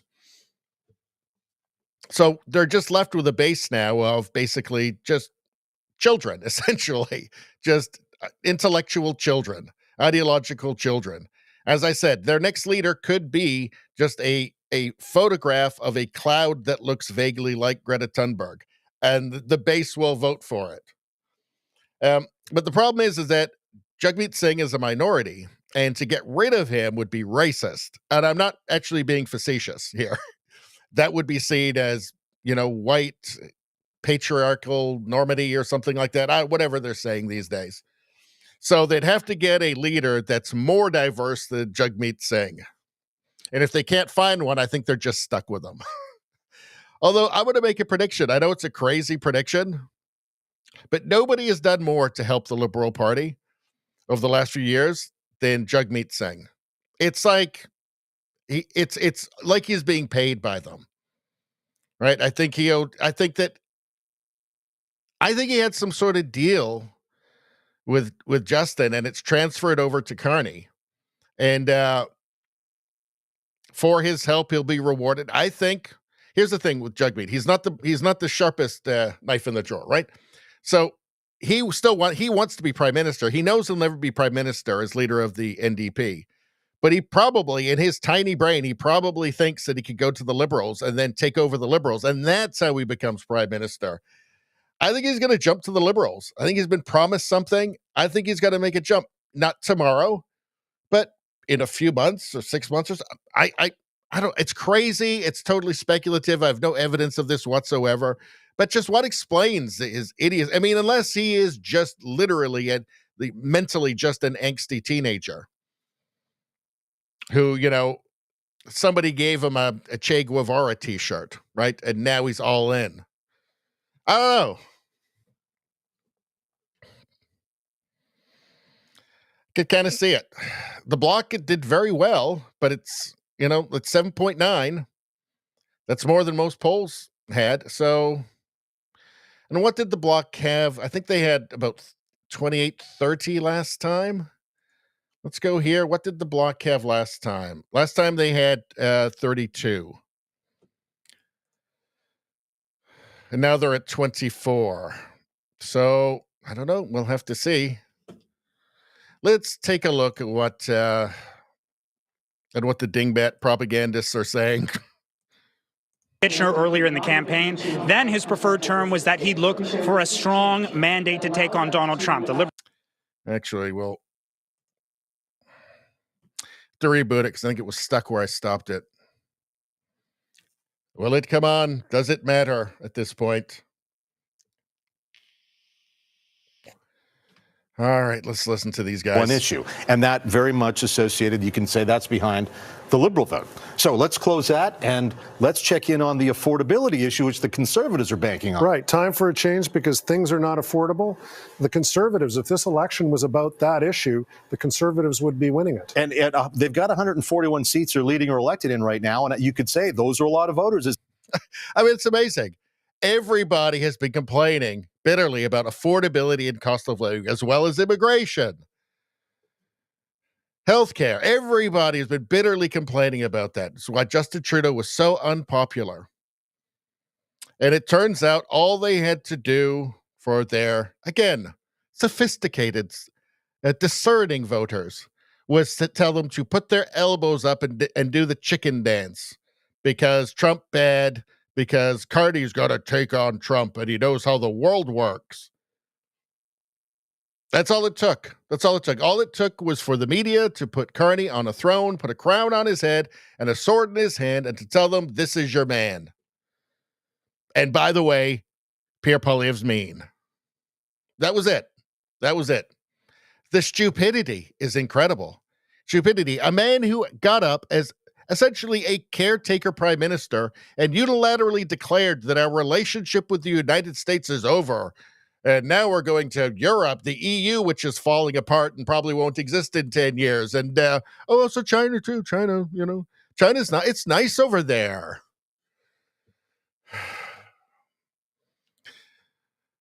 You know that we've got the world's largest economy right there. We've got oceans to either side and a frozen wasteland to the north. Of course, you want to diversify your energy exports somewhat. Of course, that's not going to happen with Mark Carney. None of that's going to be happening, right? He said one thing in English, one thing in French. I've looked at his book. I've listened to everything he's ever said on camera, and that's not happening. I hope you like windmills and cricket farms. But we've got the largest economy in the world right next door to us. So what's the most idiotic thing you can say? Our relationship is over. What? What does that even mean? Bafflingly idiotic. Bafflingly idiotic. I wonder, had the CBC or Global or CTV showed the clip that I showed all of you guys of Mark Carney standing in that pub, very arrogantly and smugly informing everybody that the United States gets all of their semiconductors from Canada, and a tough guy like me could just, they might not show up one day, and that'd be tough, huh? a bafflingly idiotic thing to say, considering that it's less than 1% from Canada. This is the great economic mind. This is the guy who's going to save the economy. I mean, how can you be that wrong? I mean, that is bafflingly idiotic coming from a guy who tells us he knows how the world works. I'm not sure that he does, actually. That's too idiotic even for Trudeau to say. Even Trudeau would go, oh, wait a second, that can't be true. Yet he smugly, arrogantly spouts it out, this idiocy, in front of a crowd, in front of a camera. Had CBC, CTV, Global shown that clip, as I did, had they shown that clip and had a panel about it saying, it's a bit weird that he thinks that. Like, isn't he supposed to be some sort of great economic mind? Like, he says he understands how the world works. Somebody who understands how the world works couldn't make such a basic mistake, possibly. Could they? Could they? It's not like he misspoke. He apparently really thinks that, or he's lying, or he was lying. I don't know. It's just baffling to me. Anyway, let's continue.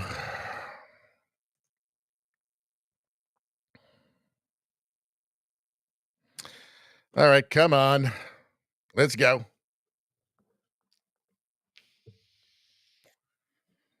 Do you feel that got the attention it deserved in the campaign? And then are you fearful that might just be, some sort of window dressing, and once a party takes power, they sort of forget again?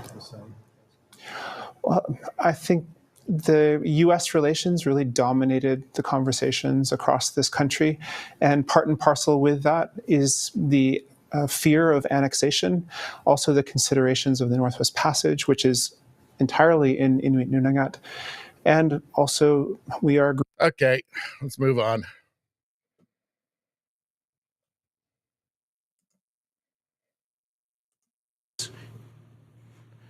I mean, that's really tightening up. 157, 146.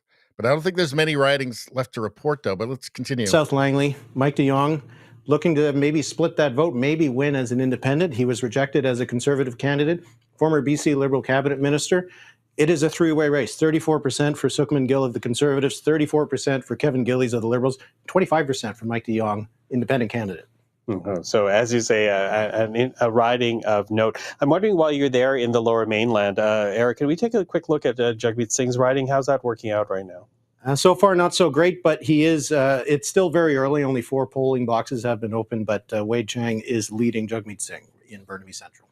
Okay, Eric, thank you for that. I appreciate it. Eric Grenier at the results board. We'll have more a little bit later. Susan, I'm going to bring you in because clearly in the last days of this campaign, the pollsters were noting that the race was tightening up. Mm-hmm. Now, the analysis of that seemed to have been split. There were those that saying, it's getting tighter because the Conservative vote in rural areas are increasing, but that's not going to change the seat count. Are we actually looking at tightening of the polls? Are you getting worried that you may not actually get the majority? I'm pretty happy we have a minority to start with, given where we were in January, and it was going to be a big blue wave across the country. So I think a Liberal minority in and of itself is phenomenal. It's a good direction for the country. I'm watching where the NDP numbers are, and there, in some cases, the gap between that their vote has siphoned off just enough to have the Liberal candidate be behind. Interestingly, right now, if this held between the Bloc and the Conservatives, that's enough for a no confidence vote. So that's interesting. The Conservative candidate in some of those very close races. So that's a bit disappointing to me. But look, I think a win is a win. A majority would be great. We'll see how it all shakes out tonight. But Canadians are speaking, have spoken. We're hearing about it. I think the advance polls will make a difference in some of these ridings. Alberta in particular, look, Liberals had 2 seats going into this election in Alberta. That is a very, very tough province for Liberals to win any seats in. So I was coming into this thinking, let's win 2. If we win more than 2, anything after that is gravy, as far as I'm concerned. And the pickup in Saskatchewan was great. A pickup in Manitoba, Nikki Ashton, a longtime NDP MP. I think the Liberals have taken that seat as well. So we've made some really interesting inroads in places. But I said right at the top of the show, I was worried about 905. I remain worried about 905.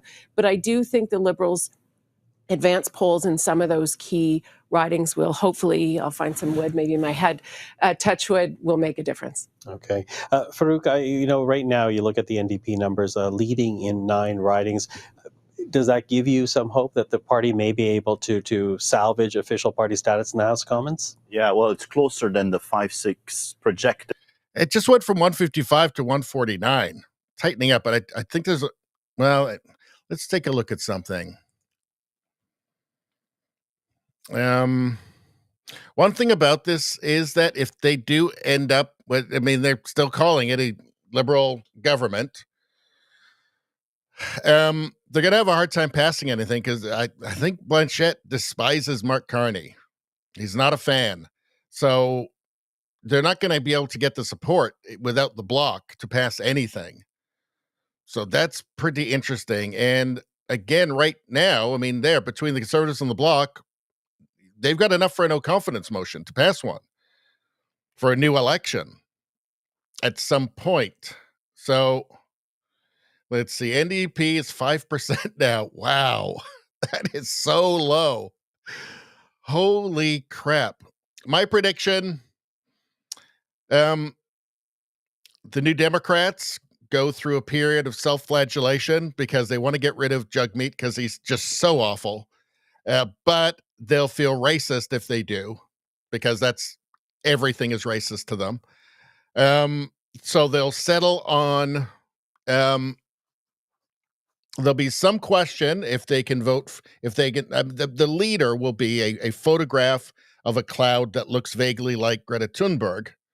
But there'll still be some question until somebody says that the cloud is trans. And then that'll be the new leader of the New Democrat Party, I think. And they'll get actually 7% in the next election. Okay, let's zoom this out a little bit. You see, you can see a lot of blue. It's just that it's down here where there's all these little seats, all these little metropolitan people who, again, they see themselves as these discerning, sophisticated voters, and they felt very, very sophisticated when they put their elbows up and did the chicken dance in front of the Carney rally. Let's see. So what's this? 30. So what's going on here? North Island, Powell River. Let's go in a little bit. I expect North Island to go conservative. So this must be not too much reporting. 30 of 310 polls. Let's go down and take a look. I'm expecting Aaron Gunn to win that because he was well ahead. But again, this is only 30 out of 310, so 10%. I think that's going to change. Let's see. Canada is so big and BC is so big. Like, that's one riding. This whole thing, that's probably the size of like Texas, right? It's one. And this one is also huge. What's going on here? Courtney Alberni. Let's take a look at that. So this is 12 out of 275. So still very early. NDP ahead there. They're very far ahead. I guess maybe they probably will get this one even with only that many votes in. Although it depends. I guess we'll have to see. What do we got here? Nanaimo Ladysmith. So that one, 7 out of 205 polls, very early.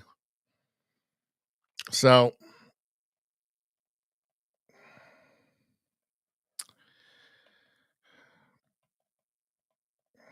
I don't know. This could get more interesting as it goes, right? West Vancouver, Sunshine Coast. Let's see. A lot of retirees there. This is very close. Is that done? Is this done? Is this over?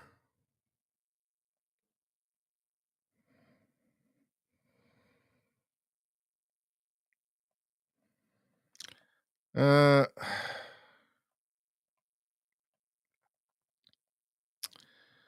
have we got here?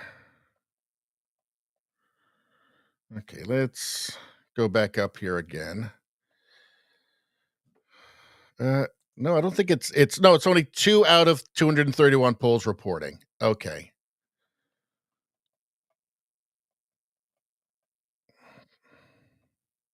Oh, this is the actual all over. Is this the act? Okay, hold on a second. Now I'm getting confused. Maybe I need to reload this. So the popular vote, 43% liberal, 41.3 conservative. It really did tighten up, but 40, that's a couple points more than in the polling, than the polling aggregates had. So I don't know. I mean, is there a way for the conservatives to still pull it out? I mean, there's like a lot of seats here in the West. I mean, is that one with 2 votes in it? Is that part of this here? This 156? I don't know. Let's go back here again. Let's see what they're saying. But to gesture towards Western Canada and say, look, this is here. We've got 155 to 150. That's very close. The Justin Trudeau government. So it's not going to be a majority for the Liberals. Now it's 154 to 151. We're going to try to do things differently. So we'll see, especially in a minority scenario where they have to work with other parties, we'll see if they can pull that off and if we're not just back here in 18 months. Okay, 18 months, as you say, because that is the general lifespan of the minority government. We will find out. But listen, I'm going to take a break from our conversation of the results. I want to go back to Liberal headquarters. CPAC's Otier is there speaking to the former Liberal Justice Minister in the Trudeau government, David Lametti. I want to see what Rebel is saying. Where are they? There we go. Let's restart this. Sure. The federal government earlier to do the less. Keith Wilson, King's Counsel, freedom activist. I'm just poking around the GTA. Tell me if your stats are any more up to date than mine. Is there another interesting? I should tell you, Sheila, I don't know if you heard me say it, but our friend Aaron Gunn in North Island, Powell River, is in second place. Oh, dang. Not in Superable, if I'm saying that word right, but he's fairly far back. There it's the NDP in first place with 39%. Aaron has 33 and the Liberals have 23. There's also a Green Party result. What do your total numbers say? 1, I've got Lib 154 nationwide. Just going to pause this for 1 second. I got to get myself some more caffeine.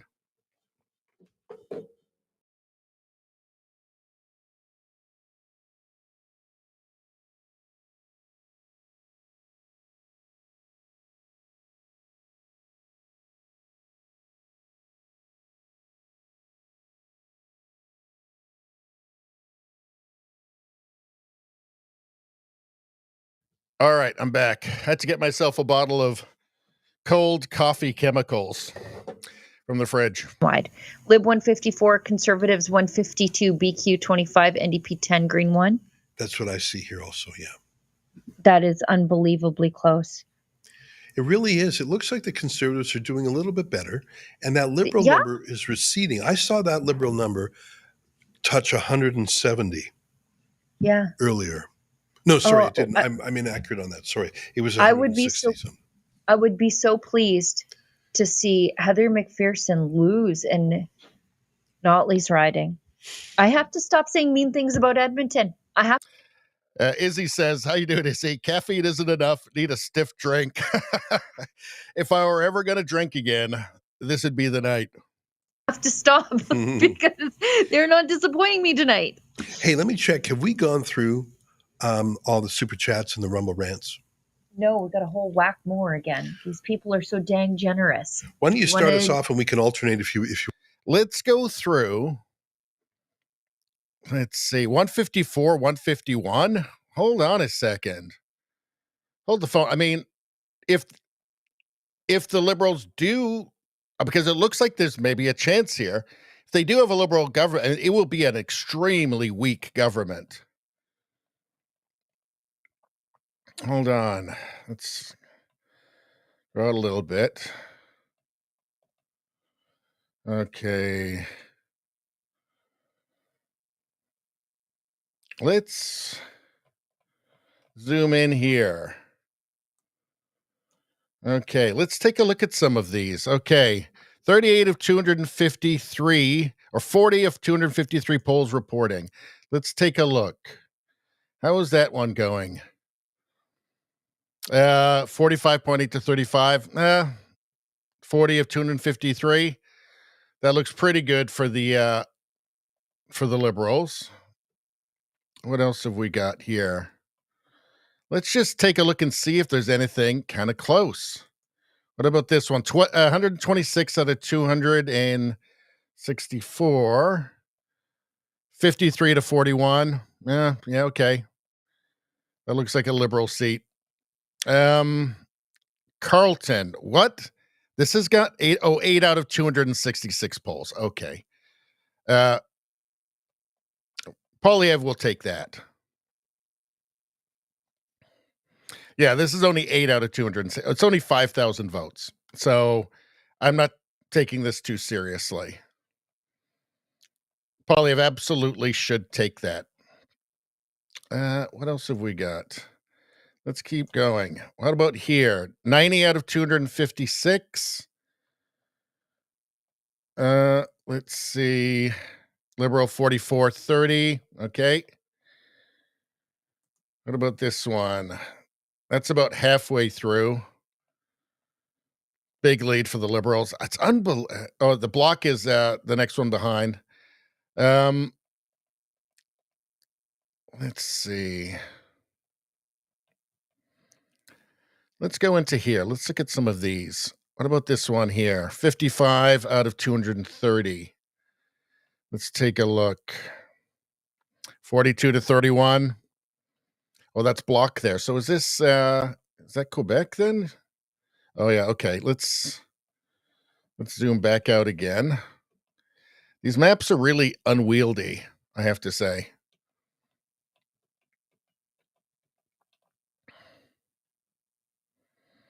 Okay.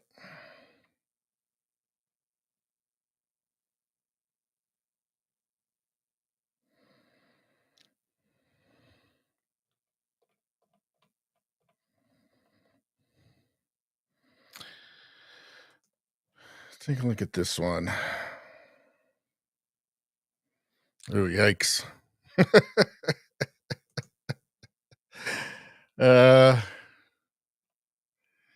Yikes.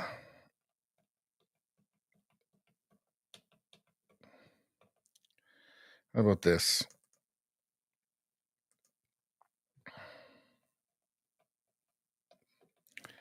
Okay, let's go down here. Okay, I was temporarily confused there. What about this one? St. Catharines. Let's take a look. So what have we got here? 100 out of 224, 50 to 41. Okay.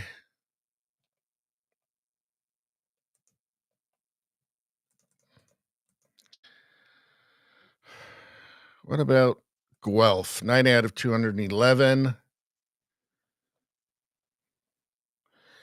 How many of those? 95. So I don't know.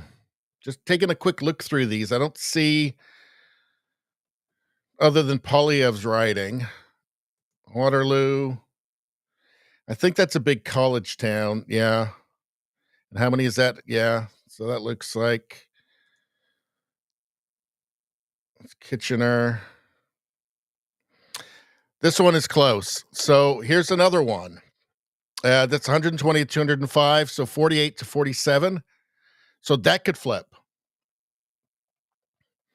So there are still some in here. Let's go back to up here.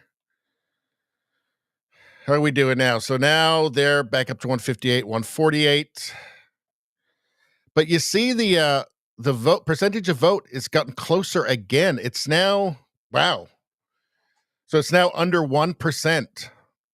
Could something interesting happen here? Could something interesting actually happen here? Huh. So that's only 0.7% of the popular vote. Now, the Liberals always have an advantage with the popular vote, but this is interesting. I don't know. Let's see what this dingbat has to say.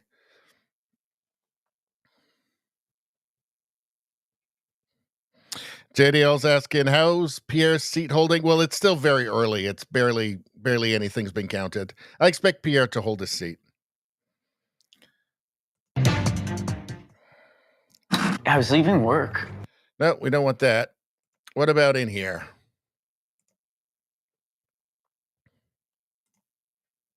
What's going to happen there? Yeah, we'll see what happens, and they'll probably be counting that for some time, given the size of the ballots in that riding. Some 90 candidates there. Eric, thank you for that.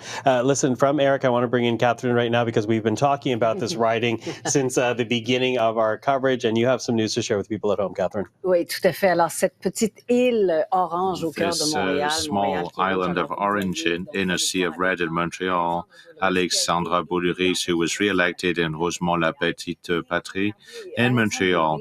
Alexandra Boulris is a survivor of the 2011 Orange Wave and has won it again election after election. And this time, it's been a bit tougher for him this time. Jean-Sébastien Vallée is an unknown in the riding.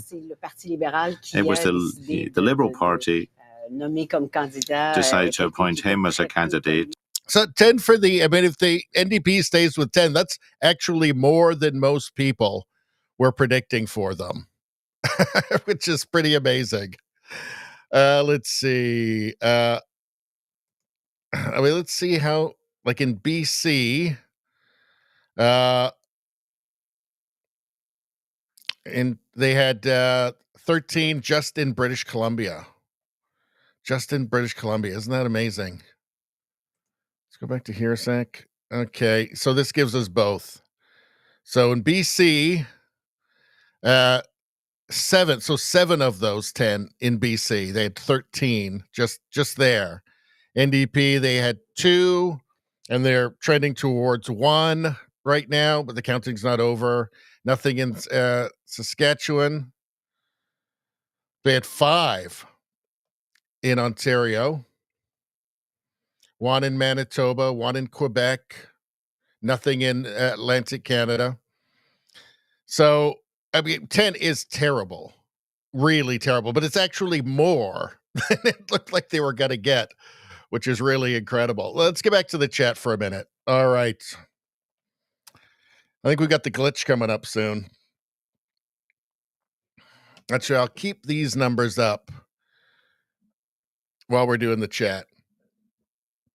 NDP's crept up to 5.3% of the vote. It'll creep up a little bit higher. Let's see. Bloc with 8.1, which is more than the polls were predicting, but doesn't seem to have helped him out too much. Let's see. 20. Well, that would be 25. Yeah, 25 if they all come through, which they would be losing seats. All right.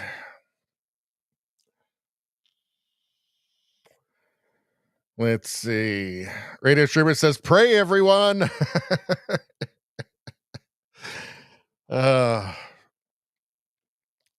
May it fall in record time. You're talking about the very, very weak minority government that it looks like it will be.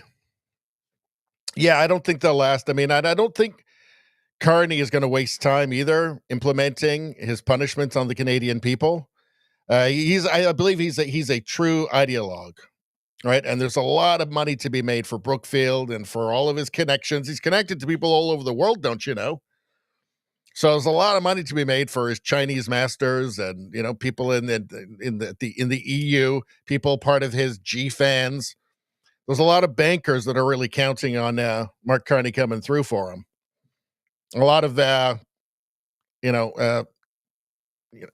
green companies counting on him wasting all of Canada's money, printing a bunch of money that will, borrowing a bunch of money that we'll have to pay interest on, obviously, and just throwing it away on boondoggles. But it'll be good for Carney and everybody he knows, right? Let's see. So that's all that matters. But I mean, if it ends up basically like this, I expect it would fall at the first hurdle as soon as possible. Because Canadians they're not going to be fooled for that long. Although, I don't know. I mean, the fact that this is even possible tells me I should have no faith in a large portion of Canada. Because the TV will just come up with something new the next time, right? It was always going to be something, right? They know who they want to win. And they're going to work for it hard. They're going to, it's going to be an all-court press for the sugar daddy, the new sugar daddy. So, I don't know. But, I mean, this isn't the worst-case scenario. JDL makes a great point. Hit that like button. Absolutely. Let's see. Radio Streamer had a fantastic stew. We're all very happy for him. Nevada's eating a bratwurst. We're happy for you too.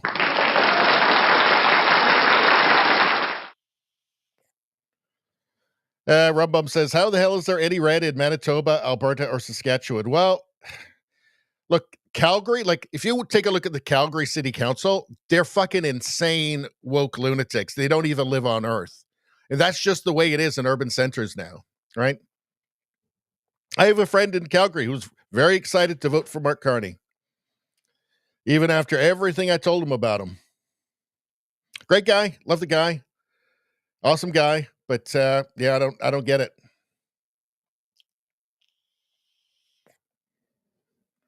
Rumbum says, at this point, I'm absolutely sickened and done with Canadians. Well, yeah, me too. Me too. But he won't, I mean, if this holds, I doubt he's going to pass much legislation. They'll still be able to do lots of terrible, terrible things that will wreck the country. Don't get me wrong. I don't know. I mean, would the Bloc go with them to pass some Orwellian censorship law? Probably, actually. That'll be the first thing. Mark Carney will be on the censorship immediately, wanting to ram that through.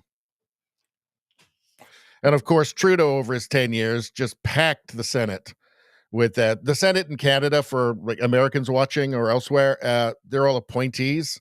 You don't vote for them. And Trudeau spent 10 years just packing it with activists, far left radical activists. So not good.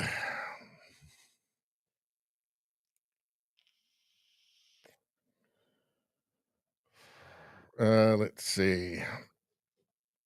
Leading in 2. Oh, that's the Green Party. Spambot. Yeah, that's the Green Party. So, yeah. I'm surprised by that, actually. With 1% of the total vote, I guess one of them has to be on Vancouver Island. There's a bunch of hippies. Let's see. Storytime says Winnipeg is commie, rainbow, trans central. Yep. It's basically like any center of any urban center now they're just commie retards at this point. It's really, really sad. All right. So 158, 148 right now. All right, let's give these guys another crack at it. So that's what's going on in Edmonton, Calgary, and Winnipeg. Some interesting results there with all parties sort of making some gains or not making some gains, or we'll see how it all plays out. Lots of votes still to be counted, Donna. All right, David, thanks. And you can see the Liberals and Conservatives, excuse me, the numbers on the bottom of your screen there keep flipping around. Right now, they are 12 points apart. Have I got that math right? Yes. And the Liberals hovered above 160 for a while there, but as I said it went back up. So, Eric, you were looking at the gains and losses, where the parties. Let's do your swing meter. What are you seeing? Well, let's have a look, I guess, first of all, at the Conservatives. Now, when we talk about this, for the Conservatives to form government, that's that number we're talking about for government. Their lucky number was 27. That's a combination of their gains and Liberal losses. And the reason they're not as close to forming government based on our swing meters is they have gained 19, but the Liberals have also gained 7. So you have to take those 7 off of the Conservatives' gains, takes them back to 12. Well, if they're at 12 is where they are right now, for a total number to get towards government at 27, they're a long way from being able to form government. The Liberals, on the other hand, are also a long way now from where they wanted to get to, which was to form a majority. And right now, and that one, they don't have to worry about the Conservatives. They just have to pick up a bunch of seats and win them against whoever to have enough gains to get to a majority. And we said they needed a gains of 18 total. On balance, they've only picked up 7. They've gained 28 seats. Well, it just went up to 161, so that's not good. But they've also lost 21 seats. All of those are to the Conservatives. So they've lost a passel of ridings to the Conservatives. A lot of those are in Ontario, in places that they may not have expected. But right now, they're up 7. They need to get to 18. That means they're up 8 now, but they're 10 away from that. How many ridings are going to change from what we're seeing on the screen below us? They're 161 to 146. They are just a little, it seems like.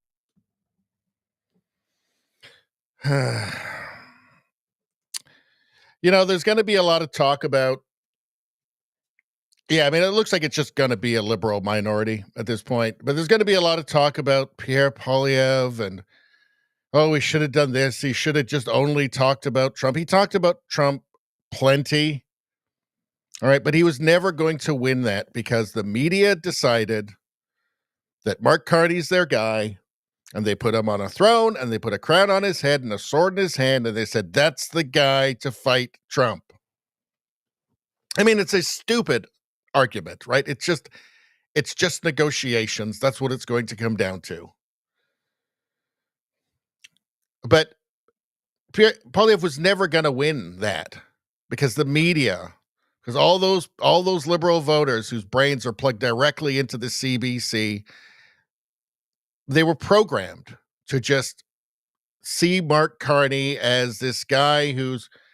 This is again. I'm not excusing them. This is a guy who actually got in front of other human beings and said that Canada is going to form some kind of is going to lead a global coalition against the United States. It's just retarded. It's so utterly retarded and stupid and idiotic.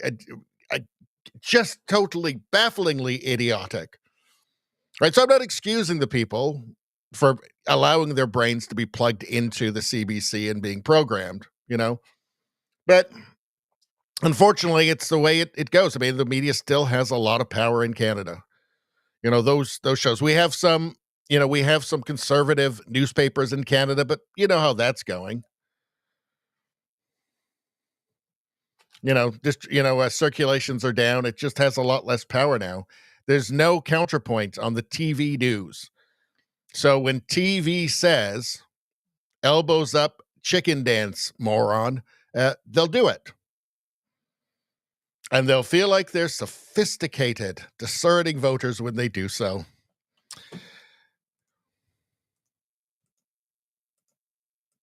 All right, why isn't this working now? God damn it.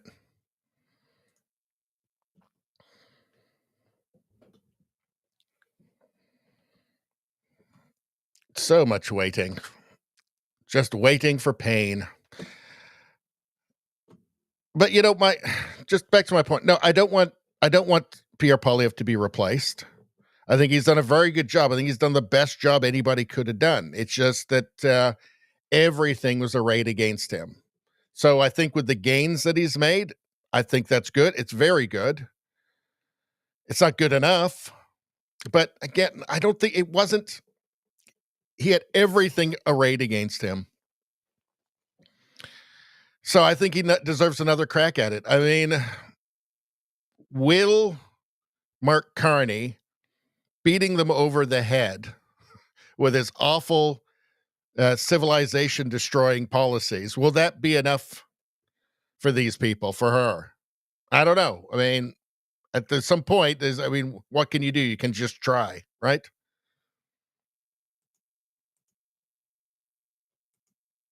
It's not the cases in some of those ridings. How do you feel about your turnout in those advance polls? You know, we had a really strong advance polls for the Liberal Party. We also saw a ton of Canadians vote in advance polls over the long weekend. I think it was 7.3 million Canadians decided to cast their ballot early, which is a great turnout. And certainly our campaigns were really organized in advance polls. And what we're seeing is as those advance I thought the advance polls were going to really help the Conservatives. And they did to some extent. I mean, they've done much better than, they've gotten they're going to get probably at least 30 seats more than they did last time. It's hard to fight the machine. And he had pledged at that time to eliminate the pharmacare and dental care programs. Would have been a bad decision for Canadians. No, correct me if I'm wrong. I think you may have been around the NDP since at least 1993. That's obviously was a historic low in terms of election results. What lessons do you have, having gone through that experience in the 90s? Well, the lesson I have is that it's better to have more seats than less seats. Well, here they've got it creeping up to 164, but I don't know if enough are in place still for them to get a majority. What do they say? I don't know if I can bear to watch CBC, just the smugness on there. They're going to be so pleased with themselves. So, I don't know. 164 now. They need 172 for a majority. How likely is that? Are there enough seats in play for that? I don't know. Let's go back. I want to go back and see what Rebel was saying again.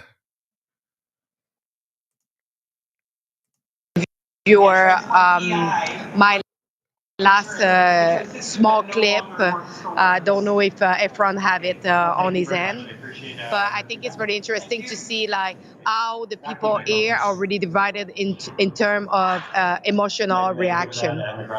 All right, well, we'll pull that up. I think we have it. I think we might have played that already, but do we have that clip, you guys?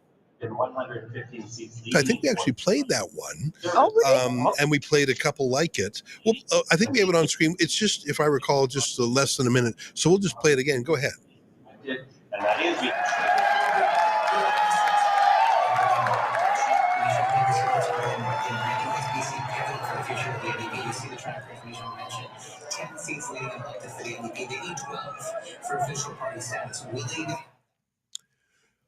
We did play that, but it's good to see it again. Now, Chris, you've been covering things on location, and some of the rallies that the Conservatives have held have been absolutely massive.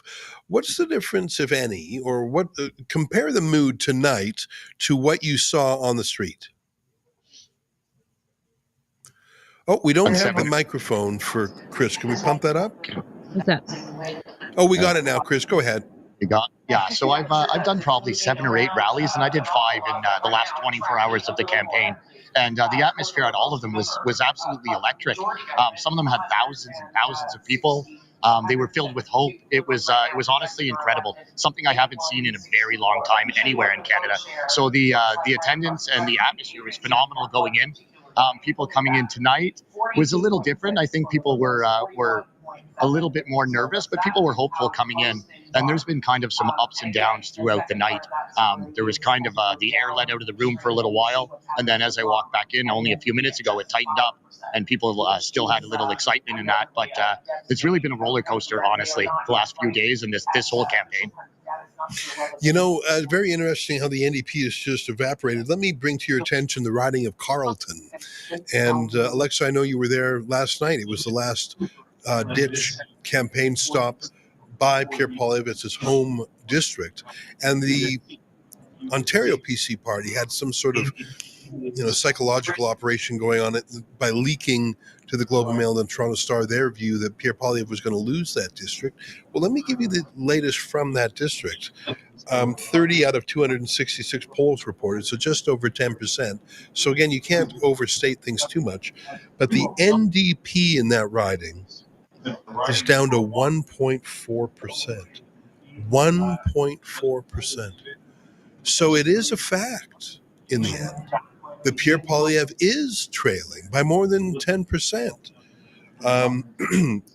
55% for the Liberals and 41% for Pierre Poilievre. Now, I say again, that's still early. 90% of the ballots are to come.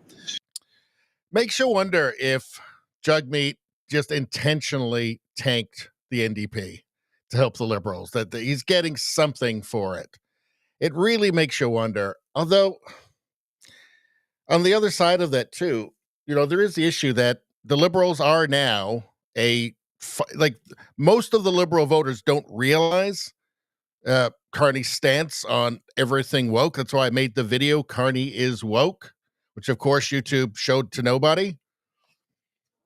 But most of those Liberal voters have no idea how woke Mark Carney is, right? But the real leftists probably do. I mean, why would you need the NDP if you've got a radical leftist party with the illiberal party of Canada that can actually form government?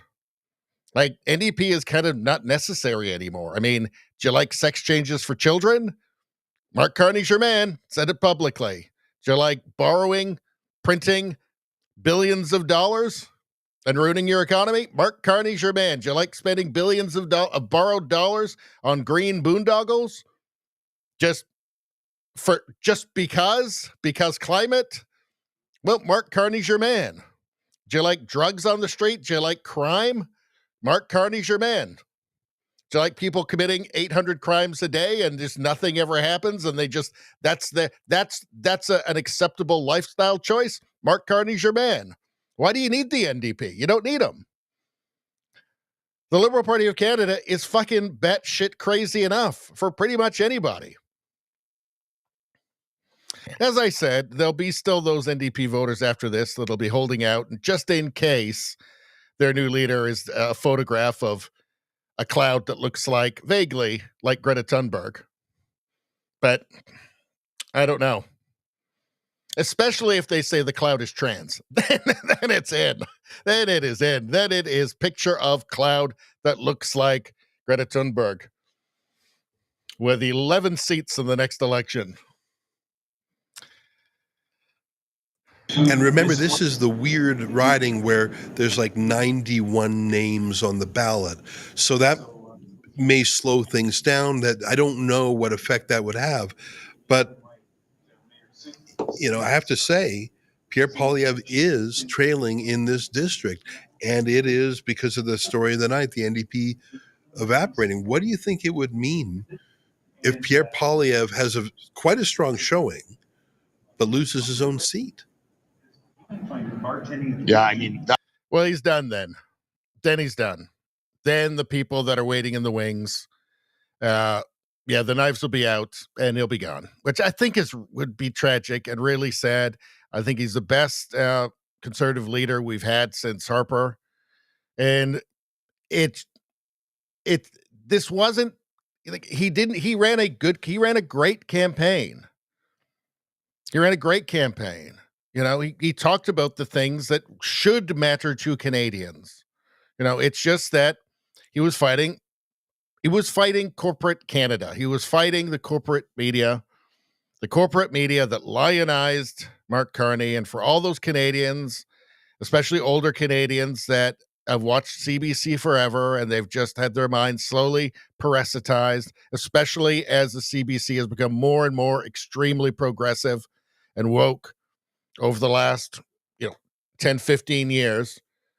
It's just too much. It's just too much to fight with when there's no counterpoint on the evening news.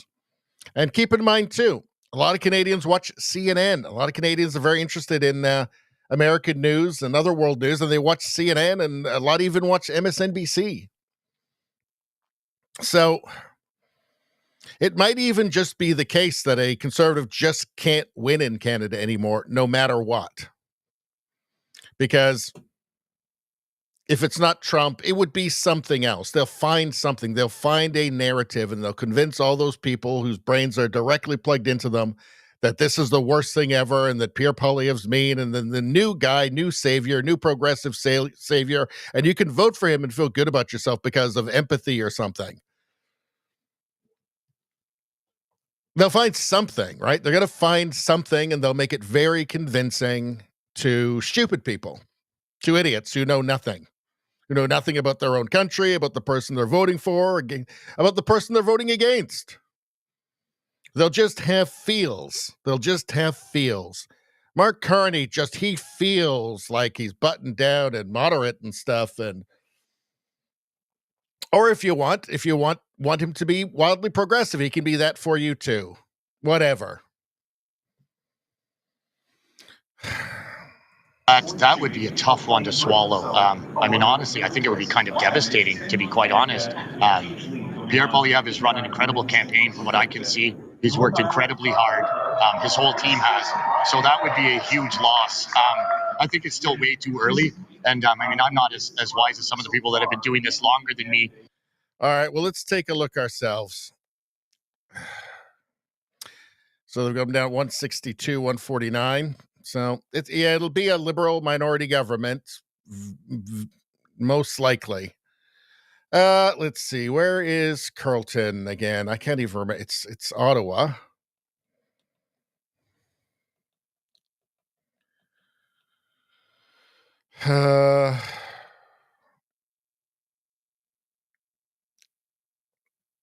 Let's take a look down.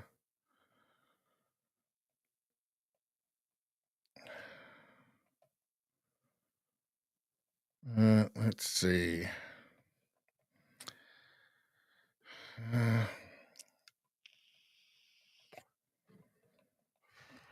Oh.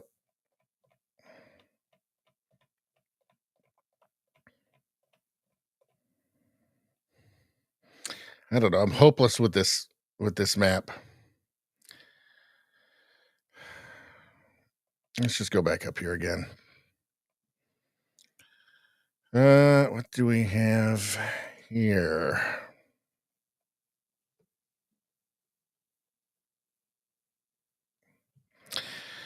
Yeah, so these are all showing about the same 162, 149. The Liberals are up by about 0.7% of the vote. So the polling aggregates are off by about 3 points. But it doesn't look like they were off by enough.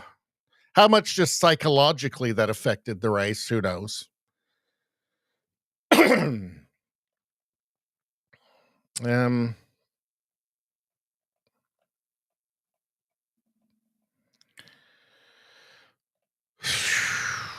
All right.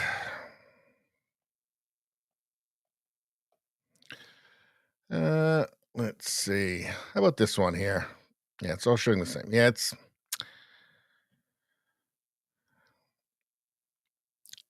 a block down 9 seats. I'm really surprised by that. I thought that Blanchette had such a dominating performance. He was so good that it really surprised me. This really surprises me. Not surprised by the NDP. They're sitting at what? They're sitting at 8 seats now. So a lot of people had predicted them around 8 seats, 6, 7, 8, 9 seats. What happens to Jagmeet? I don't know. Again, it would be racist to get rid of them. So, that's the problem. Be a lot of sleepless nights. Let's see. What do they have here?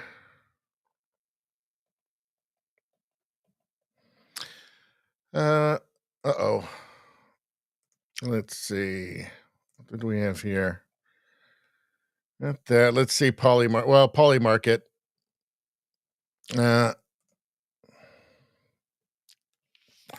So there you have it, folks.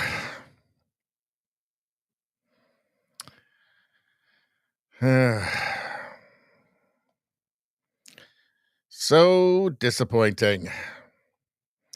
So incredibly disappointing.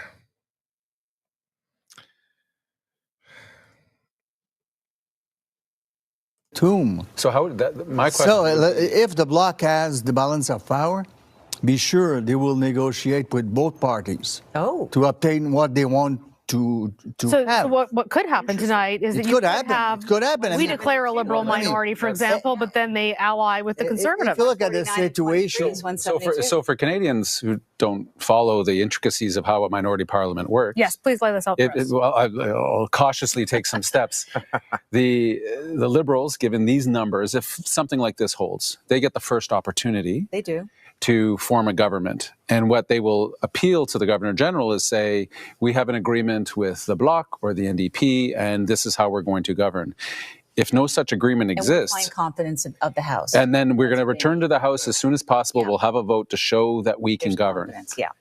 If they can't show that agreement, and the Bloc are sitting saying, well, we're talking to both the Liberals and the Conservatives, there may be a scenario, and this would be a bizarre moment, but maybe not, where we're seeing Pierre Poilievre attempting to make a deal with the Bloc leader, which, as a Western Canadian, well, I think it's bizarre in the sense of. Sorry, I'm asking. No offense. We've been through a scenario before with Mr. Dion and Jack Layton. We got along fine. There's moments where we did get along fine. I would just Paul Martin, I did it with Stephen Harper. I would ask any party in a situation when they could have the balance of power. Yeah, so it's a very. They won't say. No party will say okay. But you say, wait a second, you will negotiate before saying okay. Beyond for power. The question will be for what? I just think for a conservative leader who has been careful, we talked about this a little bit, Poilievre has been careful not to attack the Bloc. Not like he did the Liberals or the NDP. But the Bloc has attacked the Conservatives previously. Not during the campaign, but a lot before the campaign. A lot before. So do you see a scenario where Pierre Poilievre would be willing to make some of the concessions that he would have to make, things like supply management, with the Bloc Québécois to try to form a government? I think that any good leader would listen to anyone who would want to come to him to discuss possibilities. Why wouldn't you listen to them? But who your partner is can affect your own reputation. And that's in true. A minority. Of course it does. So look at how the NDP look at how the NDP have been affected over the last 3 years of making an agreement with Mr. Trudeau when he was Prime Minister. Did not had help a very, very negative effect on our reputation with a number of Canadians. This is calculus. Let's make him even more Seamus, go ahead. Who will be doing the negotiating? Well, isn't that an interesting question? Right. Who is the leader of the NDP after tonight? Who is the leader of the Conservative Party? I'm telling you, the leader of the NDP after tonight is a photograph of a cloud that looks vaguely like Greta Thunberg. Take that to the bank. We will come back and we will revisit what's going to happen in terms of the leaders. But I mean, Donna, it just tells you what a wild night we're having here. The numbers all over the place. The possibility of a bloc-backed conservative minority. It's all kinds of interesting things that are unfolding here that we didn't anticipate. Yeah, I mean, you start doing the math and figuring out who could work with who and. So. Let's get back to the chat. What a disappointment.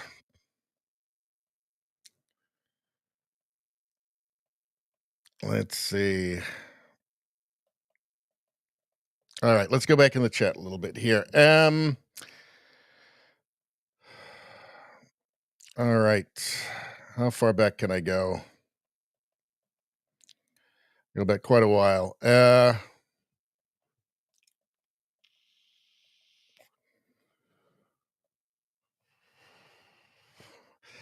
Radio streamer says, I demand Grok versus Greta as a trans cloud now for some levity.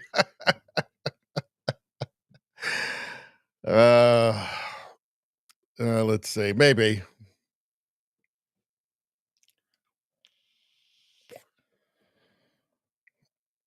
Let's see.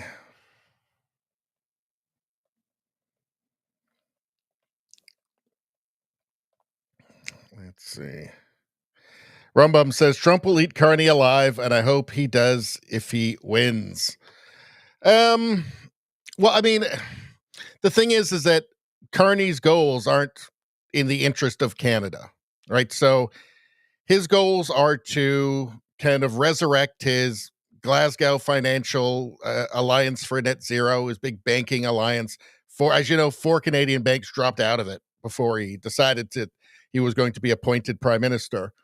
That's his goal, right? That's why he talks about the EU, wanting to get closer to the EU. It's not to send them our energy. That's not going to happen. Mark Carney has already said that Bill C-69 is staying.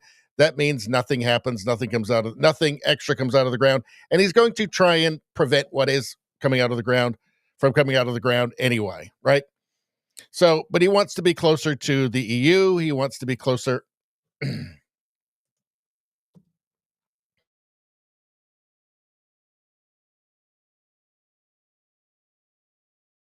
There we go. There was the glitch. I was missing the glitch. I thought maybe it was never coming back again, but yet 2 hours and 31 minutes. No, Mark Carney, I mean, he said it openly. He wants to be closer to the EU. That's for the benefit of his net zero gibberish that will destroy Canada. He wants to be closer to China, obviously. His goals are not rational goals like that a rational leader would have. So he doesn't care about the United States, right? The United States doesn't have any carbon pricing, for God's sakes. Right? Carney clearly does not care about this country, right? Like his carbon tariff that every country that doesn't have, Carney's carbon pricing built into their economy is going to have to pay a carbon tariff to export anything to Canada. Now, of course, almost everything comes from the States. No carbon pricing there, right? So, I mean, clearly this is all terrible and not in the interest of Canadians. This is going to be awful. This is going to cause massive inflation. The money printing is going to cause massive inflation. This is all going to be very bad. So you can't expect Carney to even try to behave rationally in respect to our relationship with the United States and Trump. Trump is going to be very happy because he knows that Canadian business will be desperate to get out of Canada and to go across the border to the States. Trump has said his main thing is that he wants to repopulate that hollowed out industrial plant in the United States. And he doesn't care where the businesses come from, but Canada's prime for the picking, especially now. It's prime. It's perfect. It is absolutely perfect. He can get a bunch of Canadian business for nothing. All he has to do is welcome them into his loving arms and give them every advantage that he can, as opposed to punishing them, as Mark Carney publicly has promised to do. Remember, he's going to make them pay, and by them he means Canadian industry. They're going to pay because they're evil. Because I quoted Karl Marx a bunch of times on the labor theory of value, which is actually pretty cool and stuff. And because CBC and Global and CTV won't fucking tell anybody this shit. I mean, he has a book. They could have gone through his book. I mean, independent media did. I did. I showed you. I bought the book. I showed you passages from it. Why didn't CBC do that? Why didn't Global do that? Why didn't CTV do that? Because if they did, people wouldn't have fucking voted for him. And they'll blame it on Pierre. Pierre ran he ran a great campaign. A great campaign. It's just Canada is more parasitized than the United States. If you want to make a comparison to the Trump Kamala Harris election and this one, Canada is just simply more parasitized. It's just more of a left-wing country, unfortunately.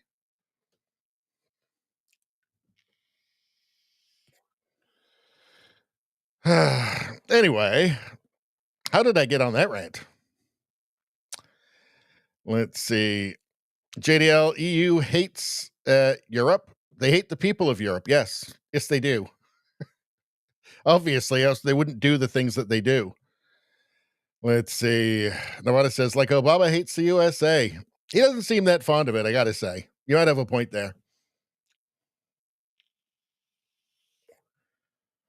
Rumbum says, okay, my U.S. buds, please fill me in on how to move into the States and become a citizen. Well, you used to be able to just fly into Mexico and then walk across the border, and they give you a phone and a bunch of money and put you up in a nice hotel. but you can't do that anymore. So my understanding is it takes a long time, unless you've got like a relative or something with that. Even then, I think it takes a long time. Let's see. Storytime says, unleash the Carl carnage. Yeah, Canadians are unleashing Carl carnage on themselves, and it's insane. The only upside is that it doesn't look like it will be a majority, so the damage will be somewhat limited. But I don't know. I'm going to take another look and see how many we got on oh, we got 327 over on X. Very nice. Thank you, X. Thank you, everybody at X, for paying attention. Let's see. Rosie says, start with getting a passport. Need one of those.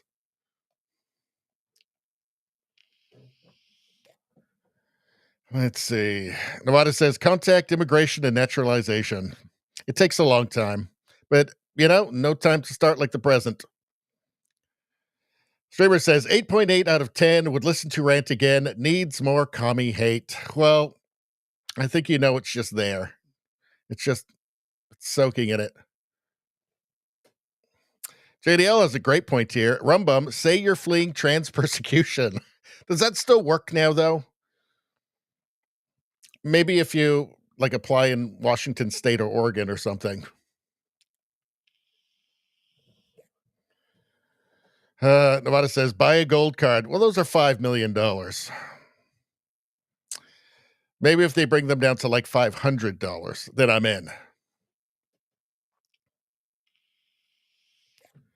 Rumbum says, what are the chances of Alberta and Saskatchewan actually leaving? Low, but not inconceivable.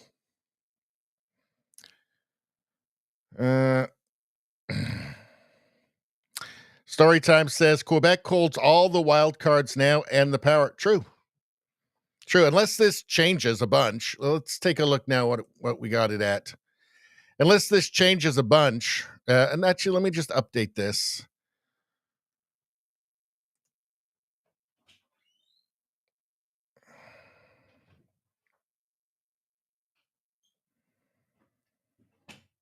Are they still counting? Well, it looks like there's still some that are still counting, but is it any of them going to be enough? Kelowna? Is Kelowna going to go liberal?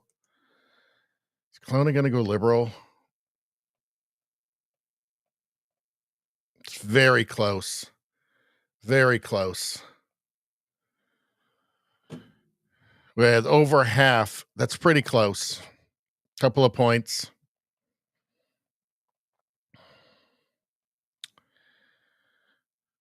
What else do we have in there? Kelowna.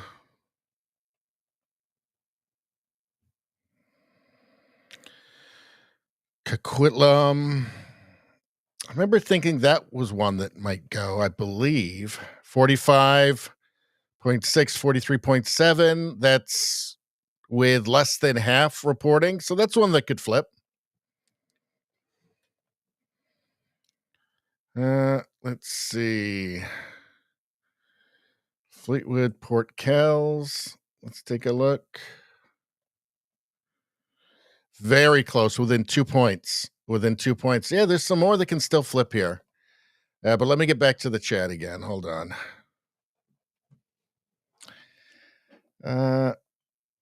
Let's see.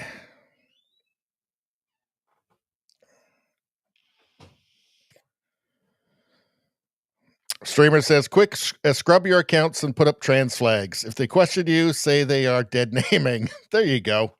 But does it still work now? My understanding is all that stuff has kind of changed since the new ownership moved in, new management moved in. Rumbum says, hope Alberta and Saskatchewan are ready for a flood of new people fleeing there. It's going to get tense with Carney because he's going to try and overreach. Like, he is a true ideologue, right? Like, he is dead set on his net zero fantasies. So it's going to get very, very tense, even more tense than with Trudeau. Carney is not actually a subtle man, right? He is a true believer. And I mean, true believer in what exactly? I mean, just money, climate, utopia, just name it. But things are going to get very tense. Again, in the introduction to Mark Carney's book, he talks about how it's going to be hardest. His transition, what he's going to inflict on Canada, is going to hit Alberta the hardest. This is in the introduction to his book. Okay, he means it. It was important enough for him to put it in the introduction. So, I mean, I've got a feeling it's going to get tense when Mark Carney starts saying that whole oil thing isn't working for him anymore. And but how do you feel about windmills and cricket farms?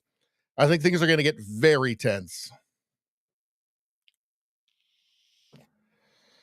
Let's see. I don't know. How about a Rumble Premium ad? I don't know. This sponsorship is from Rumble, one that is incredibly important to the survival of the company. When Rumble first started in 2013, they built the platform for the small creator, like me. They didn't censor or have biases like a bunch of dirty, filthy commies. They were fair and treated all creators equally. No one thought platforms would censor political conversation or censor opinions on COVID, but they did. Facebook, some people call it commie book or woke book, admitted they fell to pressure from the Biden and Harris communist administration. Rumble did not. They held the line. They are attacked daily for giving us a voice to talk to you. They are attacked in corporate media. They are attacked by governments like France. They are attacked by communists. They are attacked by brand advertisers who refuse to work with them. They must have got a whole bunch of dirty, filthy commie friends or something. Corporate America is fighting to remove speech. Rumble is fighting to keep it. Rumble won't survive with brand advertisers. They don't get much of it. Watching our show on Rumble is the most they can ask from you. But if you really believe in this fight, and if you have the means, one major way you can help Rumble survive is by joining Rumble Premium. I'm on it, and it's the best ever. Join the community that believes in the First Amendment and believes in our human right to free speech. It's the most important right, people. It's the right that Mark Carney is going to immediately start attacking in Canada starting tomorrow. Rumble is offering $10 off with the promo code STUDIO. Remember that code STUDIO when you purchase an annual subscription. Go to rumble.com/premium and use promo code STUDIO. Like I said, if you have the means and believe in the cause, now is the time to join Rumble Premium. If you don't have the means, we are just happy if you watch us on Rumble. But if you get Rumble Premium, it's my understanding that it makes at least one communist cry.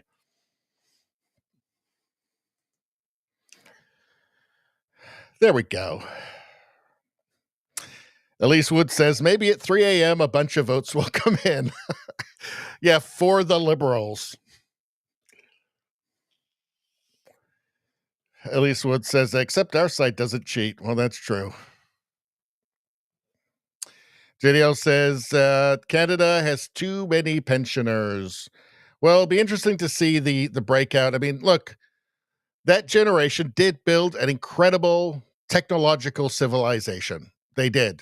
It's just that right now at the end, there are more of them who are going to vote who don't give a shit about the future, don't give a shit about their kids, their grandkids, their great-grandkids, don't care about anybody but themselves, unfortunately. And you shouldn't blame all that generation because it's not.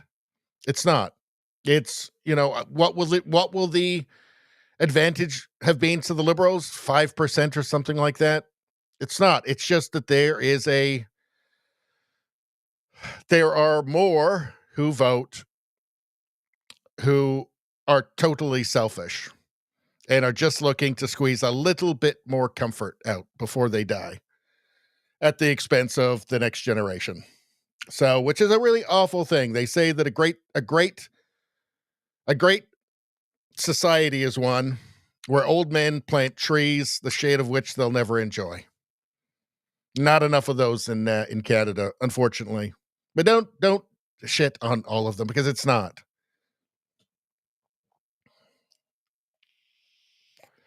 JDL says young Canadians are screwed. I think there's an attitude amongst some of these liberals that, Carney's going to, he'll never actually build them, but he's promising these tiny 600 square foot homes and, giant Soviet style block housing, high density housing. And there's an attitude amongst too many Canadians that young people should just be, we're building them a place to live. They'll just be happy with that. No, they're not. No, they're not. Nobody dreams of starting a family in a 600 square foot tiny house or in some giant block high density apartment. For one thing, it won't go to the young Canadians already here anyway. That's going to be for the millions of immigrants that Carney's going to bring in. And as it always happens with government housing, it'll just turn into a slum. So it'll turn into, because nobody owns it, doesn't matter. These aren't for Canadians to buy, by the way. These are rentals built by companies owned by Brookfield. Nobody dreams of starting their family in some tiny apartment or some tiny 600 square foot home, prefab home. I find it just such a contemptible attitude that, they should just be grateful for it. Grateful for it. It's like there is going to be some anger coming. And it would just be wise. It would just be wise to see a little bit further than your own shadow is what I would say to those people. Because these are the people that you are going to be depending upon to take care of you when nobody else can. So... But again, you get what you fucking deserve, don't you? Rosie says, Rumble Premium, thank you, Rumble. Good growls, rare smiles of the evening, disgust for commies. Great ad read, 10 out of 10. That's the most you can get. Thank you so much. Spambot Fodder says, Tears of Commies is great.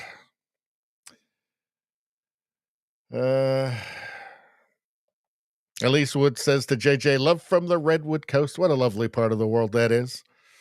In all seriousness. Nevada says 10 out of 10. Love the commie hate. I know you do. Radio Streamer says anti-communist sentiment, a love of free speech, and a place to practice, support, and invest. 10 out of 10 acceptable levels of commie hate. Thank you so much. I worked hard on that one. Let's see.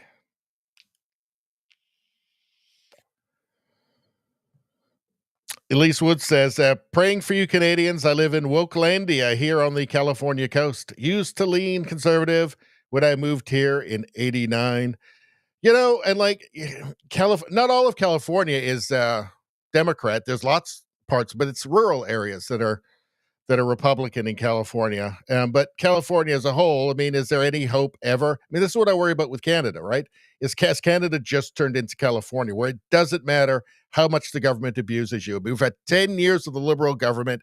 They just put a new face on it. It's all the same ministers. Everybody is exactly the same. His plan is the same. It's just turbo drive. So they're just going to be, obviously, there will just be an acceleration of all the things that everybody hated. Yet, guess what? Conservatives mean, and TV said, well, we're not the kind of people who vote conservative because we're educated and sophisticated and discerning. Now watch while I put my elbows up and do a chicken dance in the living room for you. TV said. It's fucking embarrassing. Maybe, that could just be the Canada's fate at this point. If you could win even a minority government after the last 10 years, right? Maybe the Liberals really did look into his record. Maybe they really did. Maybe lots of them really did look into the wreckage that he made of the UK economy. And they thought, yeah, we want that. Yep. We want it wrecked good, but good. Trudeau wrecked it pretty good, but I think Carney's going to wreck it, but good. Maybe they did. I don't know. Canada could just be California now. That's really depressing, and everybody with any sense and money will leave, but I don't know. Anybody who can get away will leave. Storytime says, I actually planted trees whose shade I will never enjoy. Because you're a good person, right? Because you're not just an awful, selfish narcissist, you see? But we don't have enough of those people. We have too many people who will sell out every generation. Even like, lots of, I don't know, we'll see the breakdown of the demographics. I'm sure probably young people actually probably voted more for the Liberals too, right? So they sold their own future down the road just for fashion. And most of this is just fashion, right? It's a brand, right? It's just that in Canada, conservative, a lot of people were afraid to tell posters if they're conservative. Like, people are afraid to tell their coworkers that they're conservative in Canada. It's just so deeply unfashionable. It's been made that way by mainstream media that knows where it gets its money from. And also is just also ideologically aligned as well. So you have that combination, and it's an unbreakable bond. And there's too many. A lot of people were voting just because it's just conservatives are just vaguely unpalatable. It's just not a good brand, right? It's just not a good. It's not a good brand for them, is what I'm saying. For them, they've just been taught. It's been drilled into them. There's just something vaguely wrong and unpleasant about it. So I'll vote for the guy who's promising to destroy my life.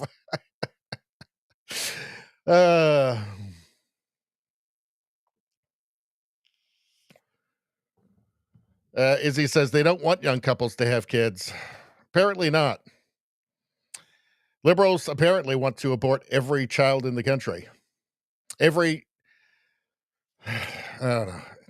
And the ones that survive, they want to give them sex changes.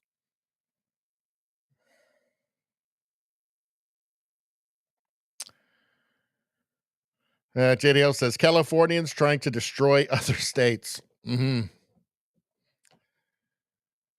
Spambot says the total vote count between cons and libs is still less than 1%. It is still less, but the libs have the Liberals, the illiberal party of Canada, just has an advantage in the way that it's laid out. So,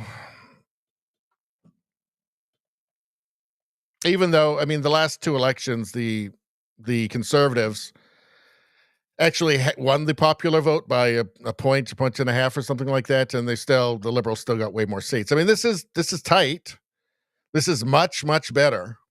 If it holds like this, then between the Conservatives and the Bloc can do a lot of good work together if they can figure it out. I mean, Blanchette will extort as much as possible for Quebec.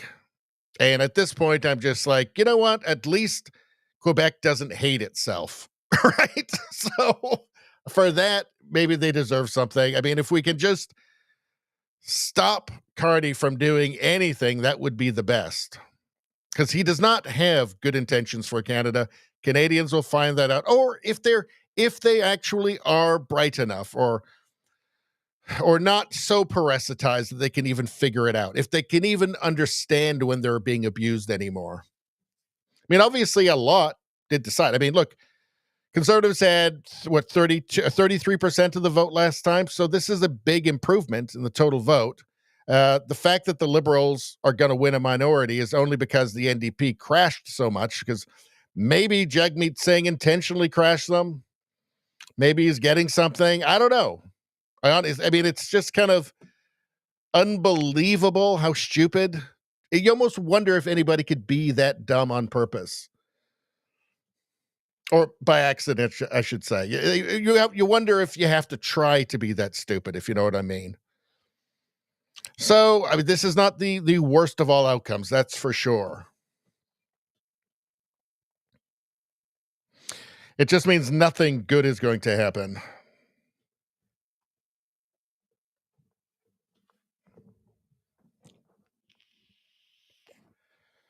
Streamer says Tennessee is nice too. Mountains, valley, lakes, and rivers. I keep hearing about how nice Tennessee is. Nevada says commies can ruin any place. That's true. They absolutely can. I think they pride themselves on it.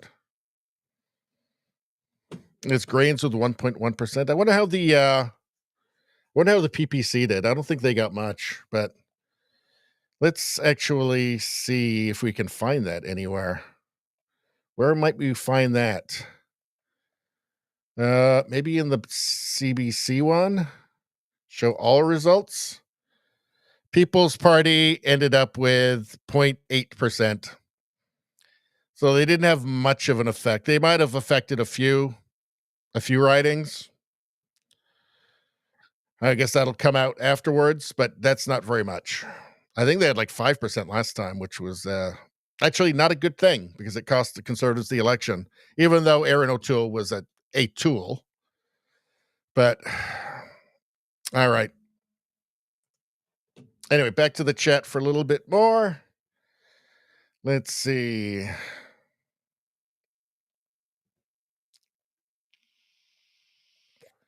Missouri is nice. It's like looking at a menu. Where can I go and live where the people aren't retarded? Love the Ozarks.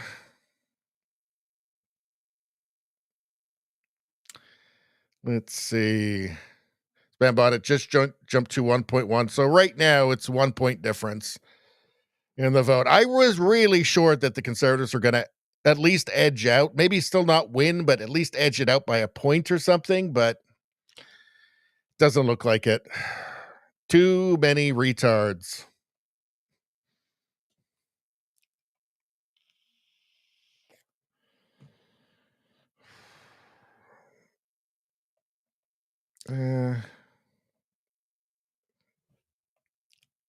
Yeah, the majority number is 172.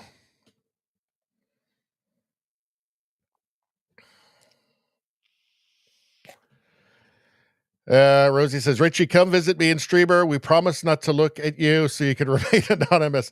Well, you know what? I actually have to get a new passport because it, I wasn't looking, it expired. I haven't been down to the States in years now. I haven't been out of the country in years now. I used to travel quite a bit. I spent a lot of time in the States, actually. But I need to get a passport now because of liberal efficiency. It takes about 8 years in Canada. So, but I do need to get on top of that. I'd like to go down to the States. Let's see. Pick a state without income tax. Let's see. Have a Radio Baloney conference here. Maybe when I get my passport. So it'd be fun. It would be really fun. I bring Princess Baloney with me. Tennessee, South Dakota, and Alaska have no state income tax. Doesn't that sound nice? Alaska has no sales tax. That sounds nice. All right. Well, let's see. So what's it now? 162, 149. Let's go down and take a look again at some of these ridings. See what's going on. All right. What's going on here? 110 Sunshine Coast. So that is less than half according to this. Why is it not showing that? Weird. Okay. That one it doesn't want to show me for some reason.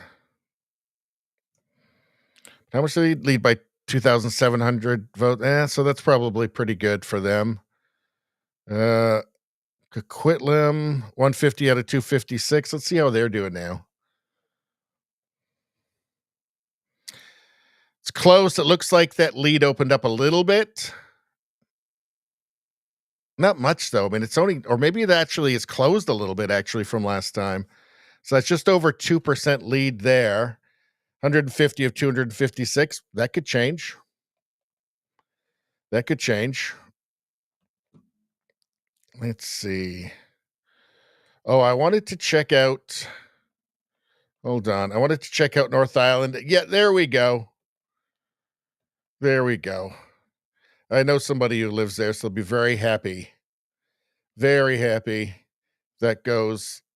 Yeah, so Aaron Gunn, I expected him to win. I said that earlier. Yeah, he's now ahead there. That's 220 to 310. So that looks like a win for Aaron Gunn. Good. Very good. Let's see. So they've made some ground on the island, the Conservatives. So that is good.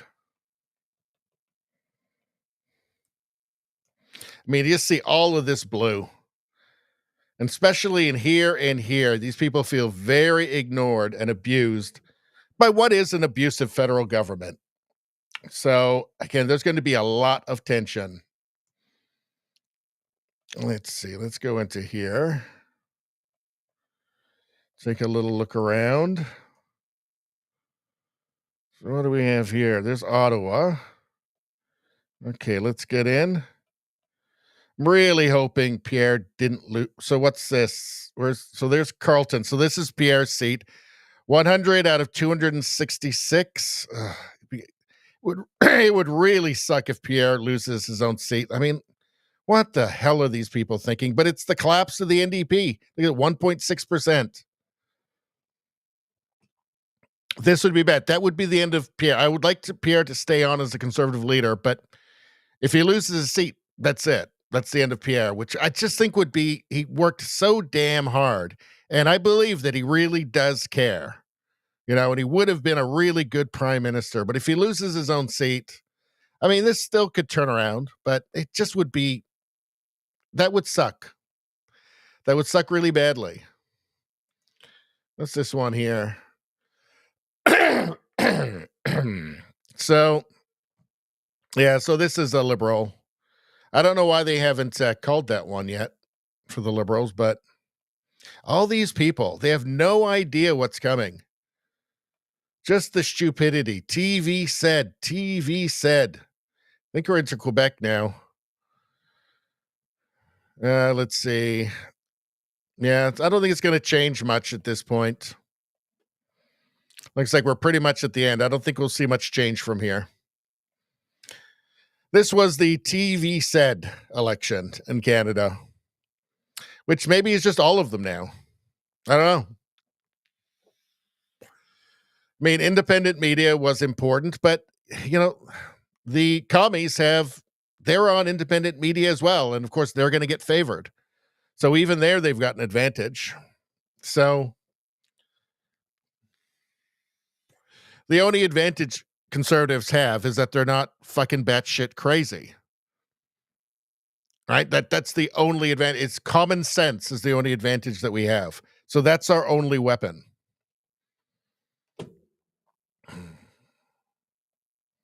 Somebody says, where's Quadra Island? That's the Vancouver coast. It's just off of Vancouver Island on the inside part.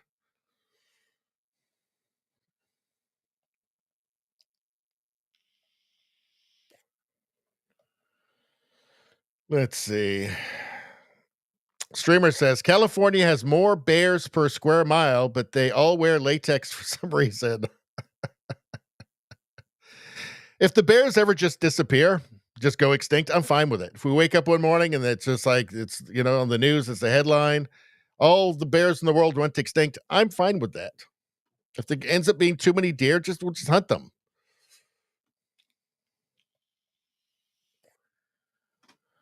Let's see.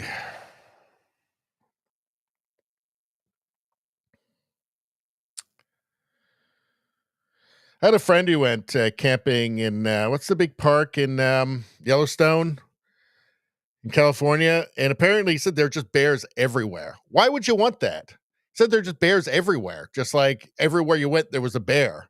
Why would you want that? I don't want that. Just get rid of them. Put them all in a giant cannon and shoot them into the sun. I'm fine with that. They're quite an inconvenience. Rosie says, apparently some of the non-poisonous snakes around here are constrictors and immune to snake venom. They keep the poisonous snakes in check. I just learned. Oh, okay. Well, I would say get rid of just all the snakes, then problem solved. I am at 2 with nature. Even though that's exactly where I'm going. I like nature. I'm just kidding.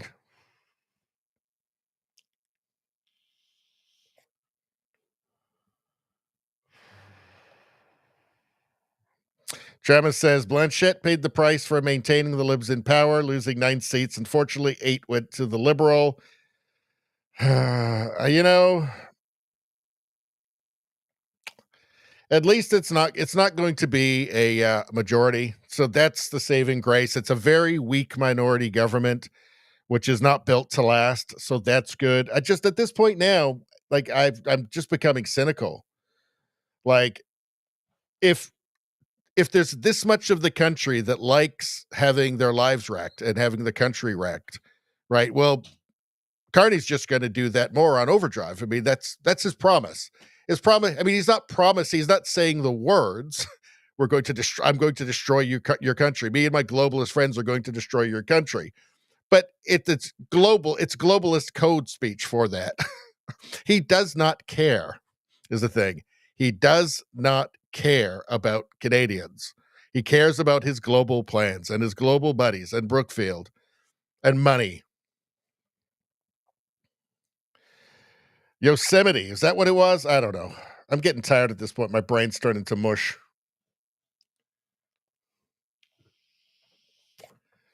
Rosie says, do you love it when we talk about you like you are not here? It's fine. It's what everybody does. Let's see. Rosie says, American is awesome. Only thing needs to learn to pronounce again, like that, or he will be considered pretentious. Got to say again. There we go. Again. All right. There I go again. Let's see. Spambot says, are all the polls counted there? Well, they're not all finished yet, but I don't see. I mean, they're pretty close. We just had a switch there where they went, conservatives went down. What was it, 1 or 2? Liberals have jumped up. Looks like a few there. So, but yeah, there's not enough left for any real big movement.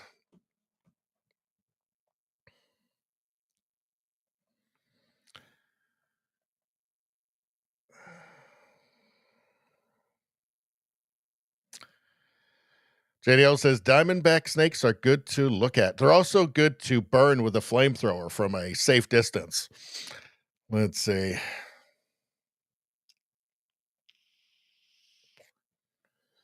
Rosie says, nope, snakes eat rodents. Well, get rid of the rodents too. I think there's far too many animals, frankly. We need to get rid of a bunch of them. Let's see. I worry about the Conservatives slipping below this 149 and the Bloc slipping below 23. I want them to have a majority between them. So that's really just the hope right now.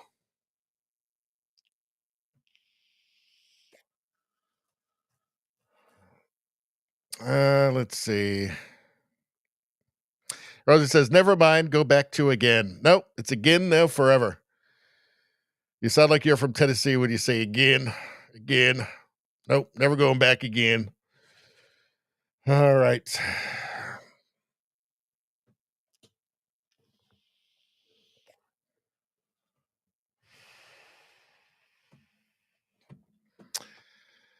All right.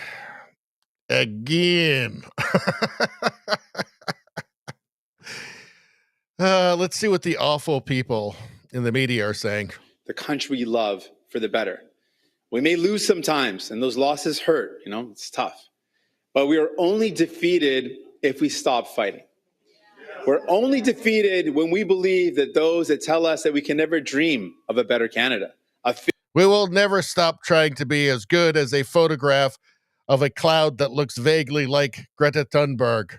Fairer Canada, a more compassionate Canada. I've met New Democrats from coast to coast to coast who will never back down, even when they're told that there's no room for them at the table.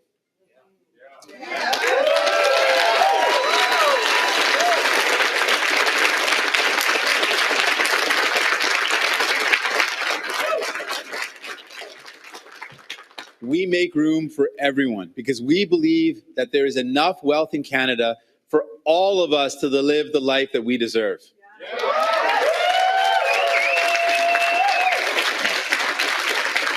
So was it him being just naturally a complete imbecile? Was he trying to tank his own party to help out the Liberals for some sort of deal? I know this sounds crazy. It's obviously wild speculation, but I think he's got some sort of, in that tiny brain of his, he's got some sort of aspiration to now jump to the Liberals where he can soar ever higher, even higher than he did with the NDP. I just wonder. Anyway, let's continue. Honestly, I got to avoid making eye contact with certain people because then it's going to get too emotional up here. So I just made the mistake of doing that. So I'm going to look away now. You know who you are.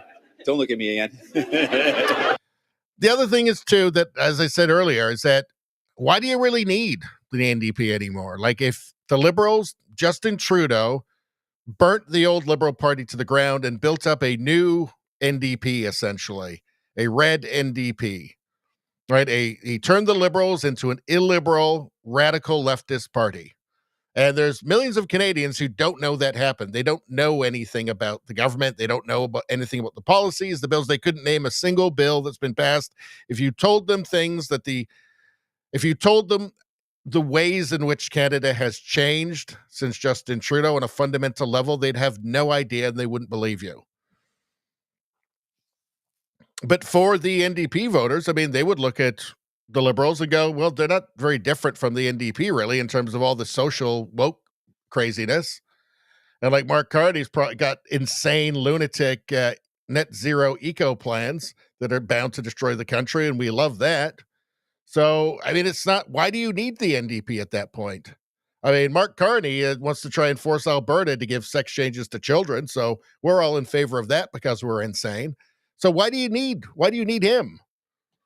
Why would you need the next leader of the NDP, which is going to be a photograph of a cloud that looks vaguely like Greta Thunberg? Why do you need that? You've already got Mark Carney. So I think that's a major problem. I mean, it's a major problem for the NDP. They're kind of irrelevant now. I mean, Mark Carney's promising to build government housing, not for people to buy, but to rent, tiny houses, tiny apartments, big Soviet-style architecture. I mean, why do you need him? Almost 8 years ago, I was elected the leader of this incredible party, this incredible movement.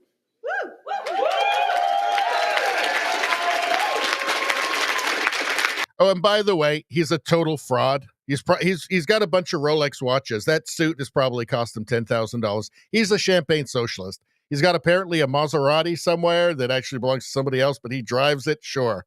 He's a champagne socialist. He doesn't actually mean any of it. He's a total fraud.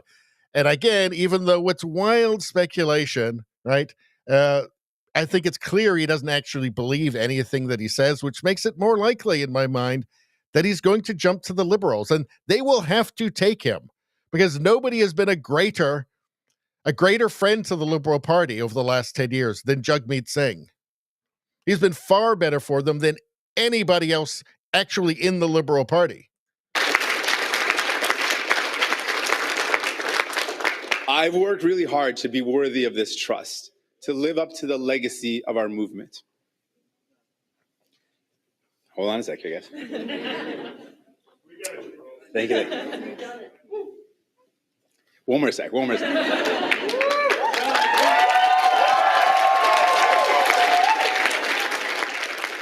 He gets emotional when he thinks about his pension. Tonight, I've been forward a party leader that I'll be stepping down as party leader as soon as an interim leader can be appointed. Now, I could not have done this incredible job without hearing. Incredible job? What incredible job of destroying the party? You've got 7 seats. Here's a point. Give me a second to break down a bit. I couldn't have done it without the incredible support of my wife, Gurkiran.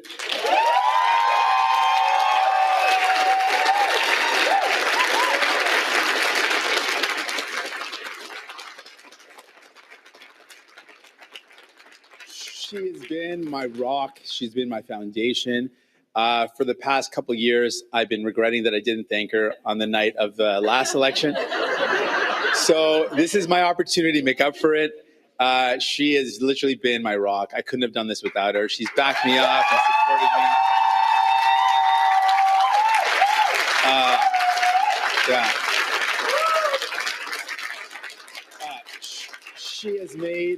She has made so many sacrifices. She convinced me that she's enjoyed them all, but I don't know. But she's amazing. I'm just so thankful. Thanks for being on. Oh, shut up. Shut up. Let's see. They'll probably all be on him. Hopefully he'll stop talking soon. What's going on here? What are you guys saying? Oh, yeah, it's still on him. So he's stepping down. I guess that's not a big surprise. Sure, folks. I got a couple other things I really want to get off my chest here. One other thing is nothing's too spicy. It's just good stuff. I often speak about something my mom taught me. It's a sick teaching of Charity. Don't care. Just go away now. Go away. The problem for the NDP is that they have to pick somebody as diverse or more diverse, probably more diverse, because anything else would be racist and like patriarchy and like capitalism and settler colonialism and also genocide. So that's going to be the big problem for them is figuring out which boxes they want checked, a bunch of boxes, which ones are more important than others because they've got the progressive stack to worry about, which humans are worth more than other humans based on woke lunacy. So I fully expect it to be just their leadership convention to just be a total woke, unbelievable shit show. And something hilarious will come out of it. Again, my money is on a photograph of a cloud that looks vaguely like Greta Thunberg or a tree with a face painted on it. All right, I want to go back and see what Rebel's saying again. Rebel News, I'm a big fan of Rebel News, by the way. Anybody should watch it. Is it over? Is it done? Oh, no. It's very strategically placed for me, so it's very, very lucky that I might need a couple more glasses, so just if anyone can help me out on that'd be great. Y'all brought your talent, your heart to the fight every day. We treat each other with respect and dignity and with kindness, and I love y'all. Really? Because you called like half the country racists and like white supremacists and all that. I didn't see a lot of decency and empathy from you. But I don't know.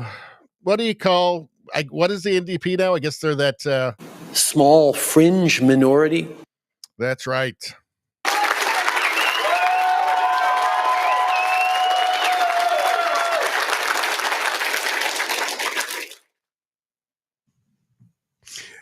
He's going on rather long for a guy who got 7 seats and his own seat wiped out. But I would say that his speech right now, which I really don't care to hear more of, can be characterized in 2 parts. One is genuinely thanking people he likes. And I think that's 100% genuine. And I really think he is a family man. He showed out to his brother, his mom and dad, his wife. Sure. I think most people are, but I really do think he is actually. But for a guy who just detonated a party, cut it down to a sliver of its former size, lost its party status, lost his own seat. Last I checked, he was in 3rd. Smashed a tradition as old as Tommy Douglas into little pieces the size of a grain of rice. Yeah. He didn't seem upset. He didn't seem like he choked up a few times there about how it's a sacrifice for families when mom and dad go out and door knock. And that's absolutely true. But the guy just presided over the interment, the dismemberment of the NDP. And this should have been a eulogy for his party that he murdered. A flicker. Well, it's like I've been saying, he's a champagne socialist. He doesn't actually believe any of it. That suit he's wearing probably cost him $5,000. He has Rolex watches, a bunch of them. Fancy cars. He likes the nice things in life. He doesn't actually mean any of it. He doesn't care. He's on to the next opportunity, the next grift. Not a flicker, because he doesn't care, because he decided long ago to undo the NDP. And just as the Green Party removed its candidates at the last moment in strategic districts to help Justin Trudeau or Mark Carney, so too the NDP decided not to campaign with any vigor, really anywhere. And if you look at him in the leaders' debates, which I did, his chief role seemed to be verbally interrupting Pierre Poilievre, even though the votes he would get would be in a battle with Mark Carney. He was a See what I say, and I know it's far-fetched, and I know that it's wild speculation, but when I say that it seems like the Liberals promised something to Jagmeet Singh, something that he really wanted. Because it was just weird. It's weird that he continued to prop up the Liberals when he could have certainly done much better than 7 seats if there'd been an election called last fall. 100%. I mean, if Thomas Mulcair had still been running the NDP, he would have done what was best for the party, and he would have cleaned up because he's actually competent. He would have done very well. Wouldn't have become prime minister, nowhere close. But they would have gained seats. They would have gained a bunch of seats at the expense of the Liberals. They would have done quite well, very likely. Although, who knows? Once the media goes into the full court press, you never know what can happen. But anyway, let's continue. Disruptor. He was a Unite the Left guy, and destroying the NDP was part of that. Yep. He's the fakest of fake politicians. And now he will go to some reward. I think Mark Carney will give him an appointment of some sort, a reward for good work. I have been saying this for like a year and a half. I have been saying what he just said. I have been saying, you guys know it. You guys heard it. I was the first one saying this. They're going to give him something. The Liberals are going to give him something. I mean, we don't know that's going to happen, but it actually makes me quite happy to hear Ezra Levant repeating something I've been saying for a long time. There'll be some sort of consul general to something. It's where he can indulge his tastes for expensive things like Tom Clark does. Now, on deck is our friend Kelly Lamb from Saskatchewan, who worked with Rebel News a few years ago and is a pleasure to connect with from time to time. All right, let's he can't still be he's not still talking, I don't think. He can't still be talking. I mean, what has he got to say? I mean, he just destroyed his party. All right, come on. Let's go. Let's go. That was a big one. That was a big one. All right. Mike Armstrong in Montreal at the headquarters of the BQ. Thank you. Just looking at some of the numbers, there are still 12 races where the spread between the first two are less than 1%.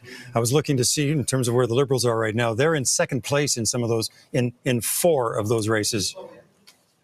Okay. Didn't mean to interrupt you, Eric. We're just watching Pierre Poilievre arriving at his headquarters with his wife, Anna. Maybe while he's waving, because he may not talk for a second, if they can put up for a split second what's happening in Carleton. Yeah, I haven't seen the latest on his. Yeah, I feel terrible for Pierre. I think he ran a great campaign, and it was just the machine is too powerful in Canada. And there's just not enough of a counterpoint in the media. There's no Fox News or anything like it in Canada. The machine was just too powerful. It was too powerful. The machine said, elbows up, do your chicken dance, fool. And they did. And that's Canada now. Riding. Is he in position to win? There we are. It's been pretty steady. That's more than half the polls reporting now. And Bruce Fanjoy has held onto about a 5 or 6 point lead most of the night. And it's like 2,200 votes right now that he'll have to make up. Yeah. All right. Thank you, everyone. Dear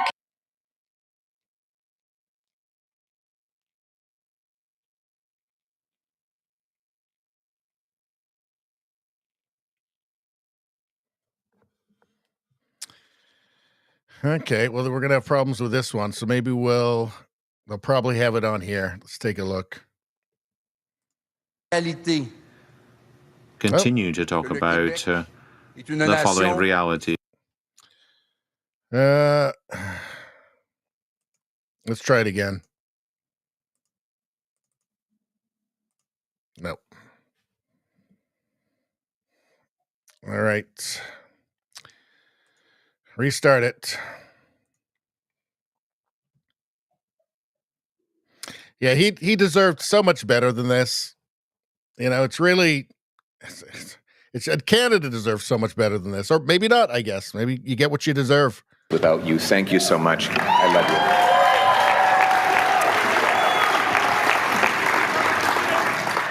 you. Now, my message to Canadians. The promise that was made to me and to all of you is that anybody from anywhere could achieve anything, that through hard work, you could get a great life, you could have a nice, affordable home on a safe street. My purpose in politics is and will continue to be to restore that promise.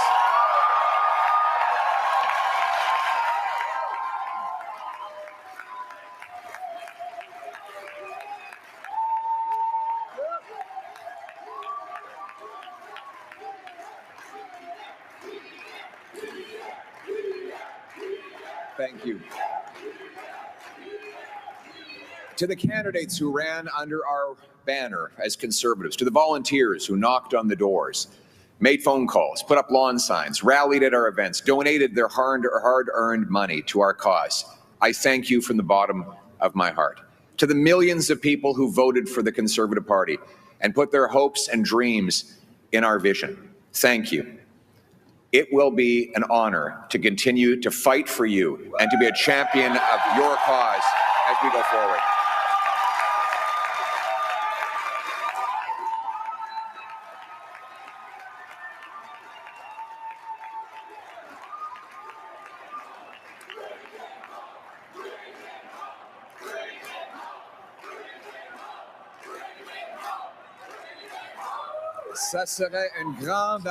It would be an honor to carry on fighting for you.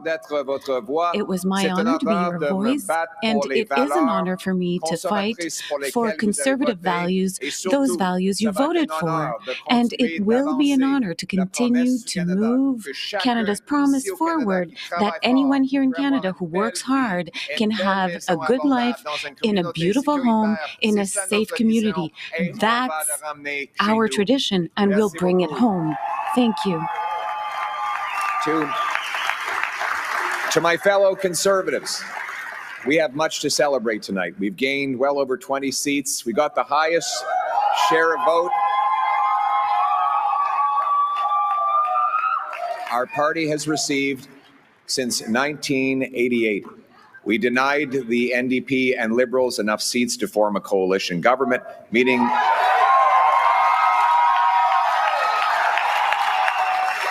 and we did all of this in a very difficult environment. That said, we are cognizant of the fact that we didn't quite get over the finish line yet. We know that change is needed, but change is hard to come by. It takes time. It takes work. And that's why we have to learn the lessons of tonight so that we can have an even better result the next time the Canadians decide the future for the country.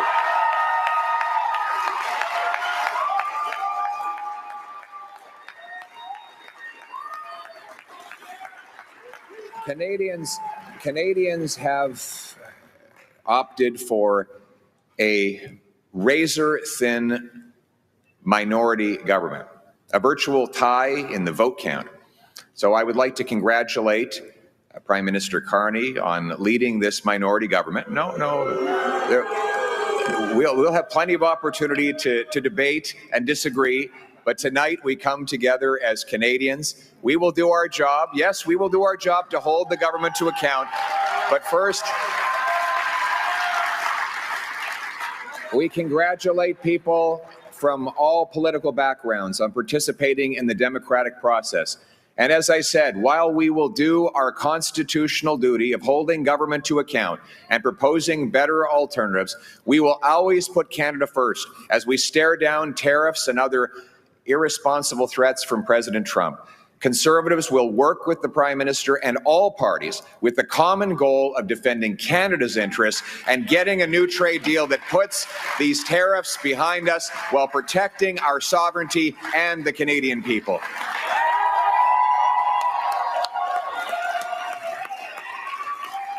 I want to thank my Conservative team, my caucus, my members of the Conservative staff and others who've helped reshape the entire political landscape in this country. Conservatives have achieved major breakthroughs tonight. We brought in record support from blue-collar and unionized workers, youth, new Canadians. We gave voices to countless people across this country who've been left out and left behind for far too long. We won the big debates of our time on the carbon tax, on inflation, on housing, on the drug crisis, on crime. Conservatives have been leading the debate, and we will continue to put forward the best arguments to improve the lives of our people right across this country. But we will not stop there. Every single day, our Conservative caucus and I will be holding the government to account on behalf of the millions of Canadians who believed in the message of change. En tant que parti, As a party, we have expanded our support, and every day the Conservative caucus and myself will work in Ottawa to keep the government accountable on behalf of millions of Canadians who voted for real change. It's been my honor to go across the country to speak to thousands of people who shared their concerns and their hopes. Everywhere I went, hardworking people took precious time out of their day to tell me about their struggles, their pain, their fears, but also their hopes and dreams. Welders and waitresses, farmers and factory workers, seniors, small business owners and single mothers, young Canadians and young families pleading for the chance to own a home, parents who worried that their kids would never be able to move out of their home, grandparents who saw their grandchildren suffering from the shortfalls of our economy, and countless others who are afraid to go outside because of the rising wave of crime. All of these stories touched my heart and gave me inspiration to work towards something better. These people continue to need voices, and I will continue to fight for them every day, and every day we will never give up on fighting for the Canadian people.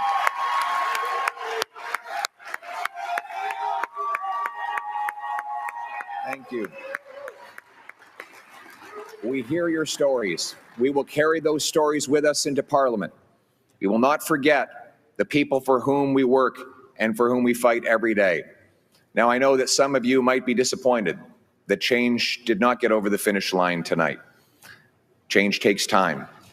Most of all, it requires that we never give up, because our people and our country are worth fighting for.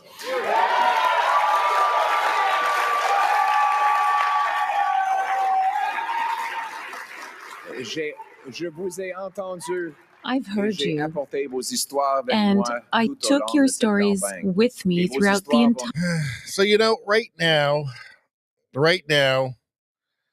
the Liberals are 8 seats away from a majority. It doesn't look like they'll get the majority, but they're 8. So after 10 years of constant, we're talking weekly scandals, ethics violations, authoritarianism, censorship, just batshit crazy everything, right?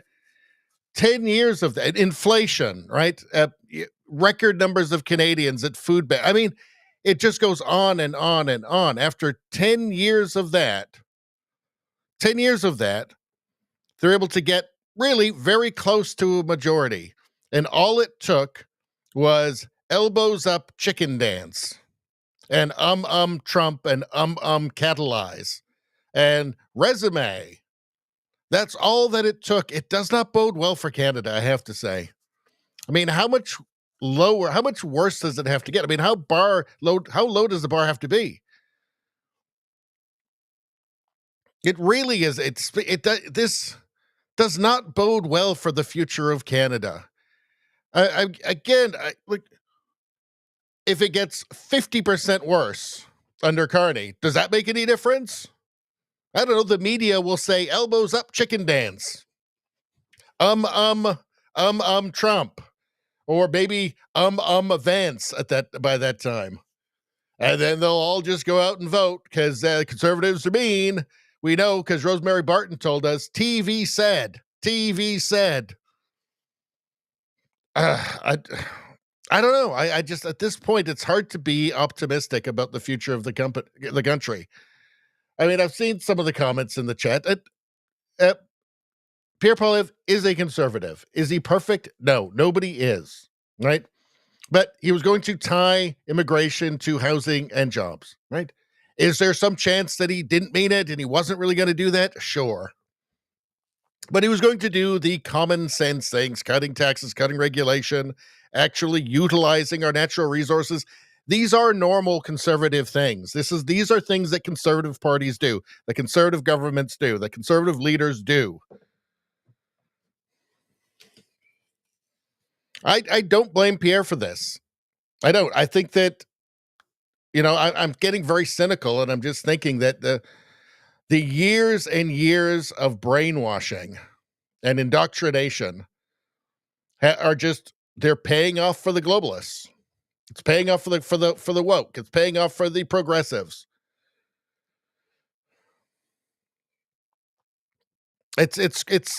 Yeah, I mean, it would make you feel cynical, wouldn't it? Elbows up. It should have been asses up. Because you know what Carney's going to do to the country?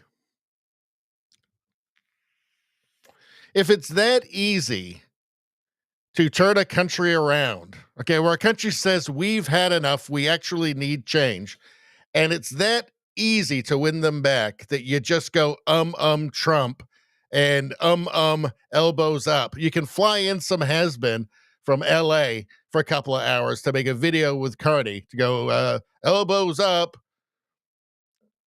and that's enough to get him 8 seats away from a majority. Like, at this point, like, it's just Canada's fault. Not everybody, obviously, right? And it's the vote is within 1 point.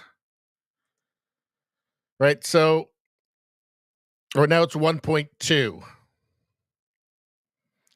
But pretty damn close. But for this 42.9, if it's that easy to win them back, I mean, it doesn't speak well for the country, because they will just come up with something new next time, something else idiotic. And it'll be just the new elbows up chicken dance. The new Team Canada. Now tomorrow, it'll be back to Canada's perpetual super genocide states, and everybody's racist and everything's terrible, and we're not even a legitimate country, and blah, blah, blah. But if you can do that right up until the election and then go elbows up Team Canada, catalyze, this says terrible things for our country. It says terrible things for the future of our country.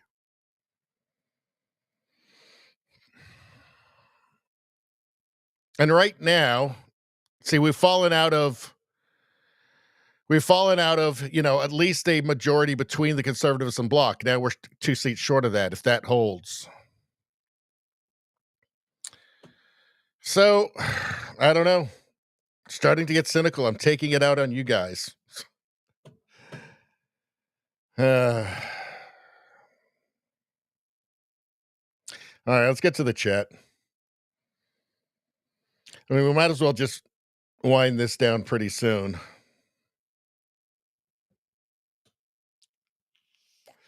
Jamis says, Poilievre is still 2,500 behind with 1/3 of the vote counted. Yeah, I mean, that to me is just a really, really disappointing outcome. It's because of the collapse of the NDP.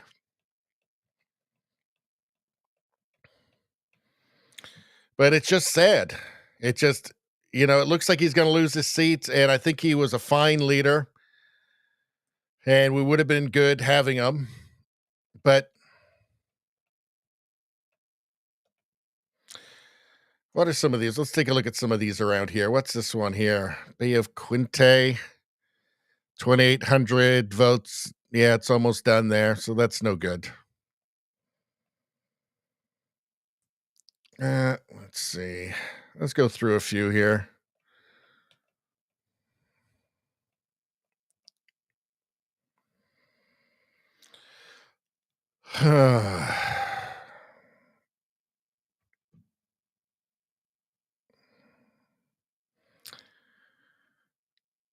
Let's see. These are almost all done. I don't think we'll see much change. I don't think we'll see much. Yep, it's just a damn shame. So 2,300 votes, 190 out of 266. So that's, yeah, more than 2/3. Ugh. That just sucks. Yeah. Yeah, I think you can probably kiss this one good. I think you can kiss the seat goodbye. That's just, what a bummer. Just what a bummer. This just feels like the end of a country. I mean, it's not just a lost election. It's an election where the people voted. It's an election where the people voted for more of the same, only in overdrive.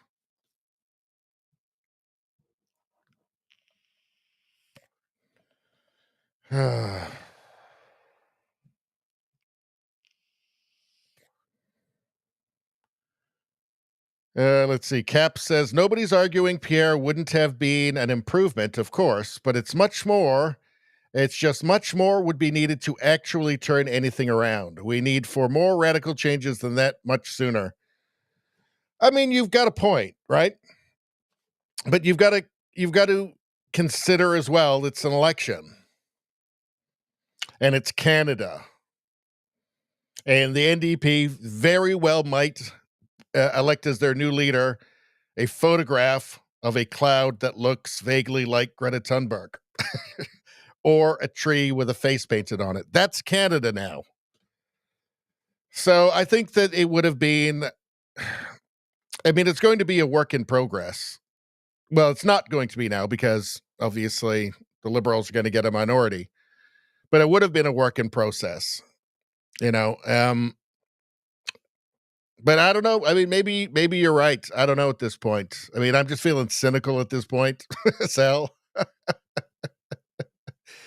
I mean, you know what? You know what?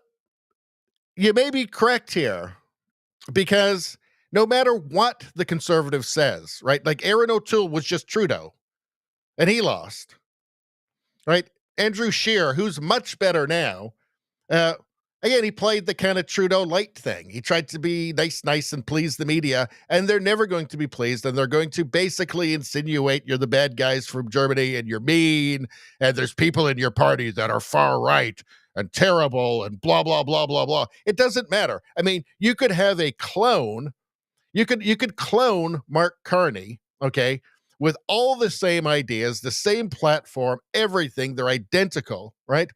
And then run one as a liberal and one as a conservative, and the media will have you believing that the conservative Mark Carney is involved with this far right influence, and the American style politics, blah blah blah.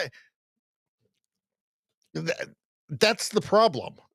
That is the problem. Because for a lot of it, it's just fashion. For a lot of people, it's just the politics is just fashion. It's just the team you've always been with. And through, social conditioning, a lot of Canadians now they've been trained. It's like Pavlov's dog, right? They ring the bell and they drool. They've been conditioned to just have an unpleasant sensation when they think about just the word conservative. Again, it could be they could love the platform. The platform could be everything that they want. It could be the perfect liberal platform, but if it's called conservative, they just feel really uneasy. They can't control it. It's just so distasteful to them because of the label. So I don't know. This has me feel, right now they're 7 seats away from a majority after 10 years. It's all the same party. It's still Trudeau's party. It's all the same people. You've got a guy who just wants to he says he's got to do the same things, only more. And yet there they are sitting right now, 7 seats away from a majority. It doesn't speak well of Canada. Canada was already a laughingstock internationally. Now it's more of a laughingstock. Now it's just really genuinely a cautionary tale.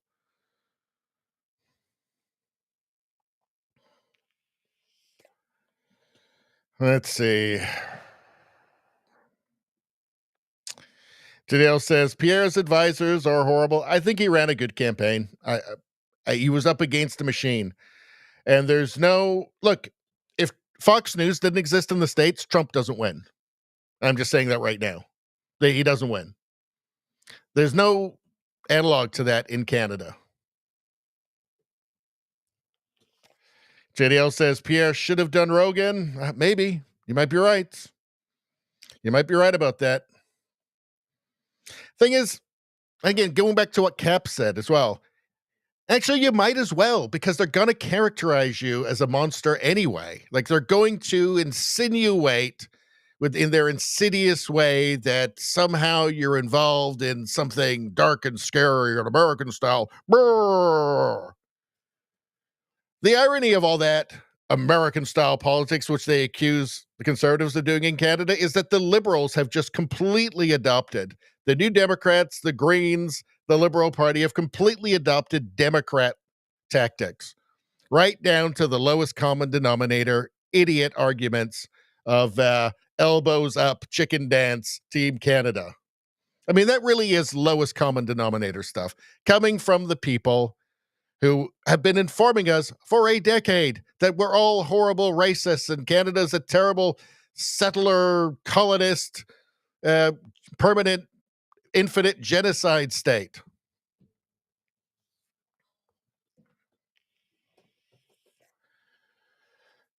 The stupidity is just through the roof here, right? Like, we really are. There is half of the voting population in Canada. Feel free, if you're in the United States, anywhere in the world, feel free to call those people frozen retards. Feel free. I invite you to do it. Because there has to be something wrong with your brain to vote for more. Not only more, turbocharged Trudeau government. It's just baffling. It's insane. I guess it's just there is a liberal mind virus in Canada. And once you're infected with the virus, it's just too late. Right? Even if somehow there's just reality enters your mind as a kind of antidote, it takes very little effort to get them back again. Back in the fold again. Takes very little. It takes as little as we're no longer an infinite genocide state that's not really a legitimate country. Now we're Team Canada, elbows up, chicken dance, and that does it. That's enough.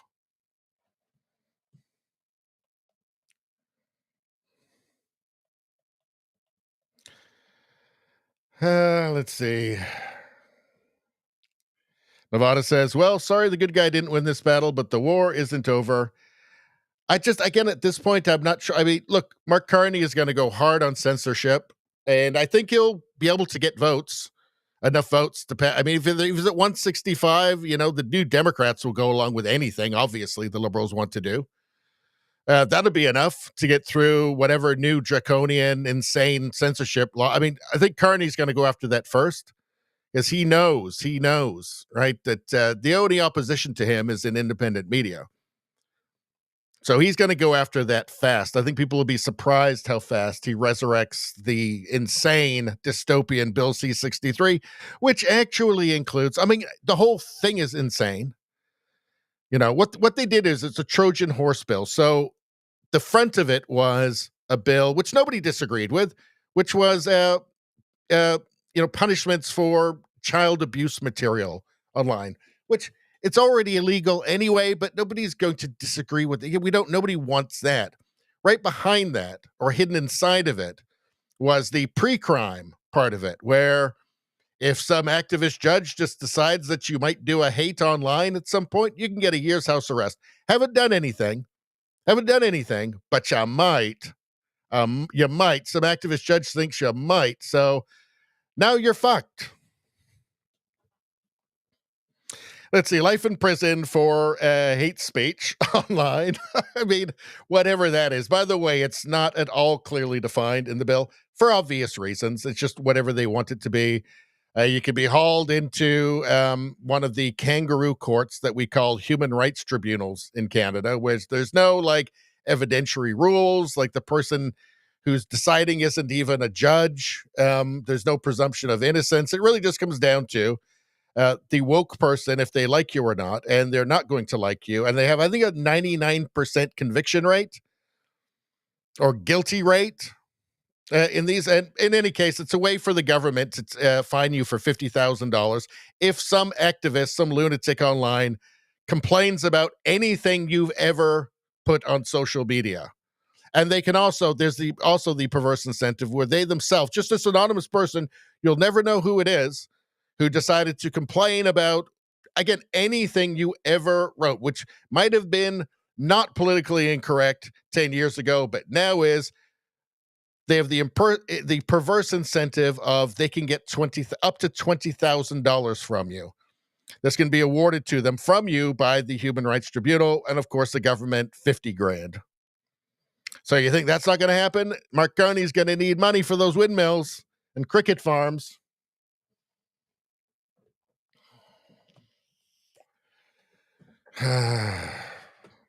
What was I ranting about again? I can't know. We're going for 4 hours. I can't even remember. What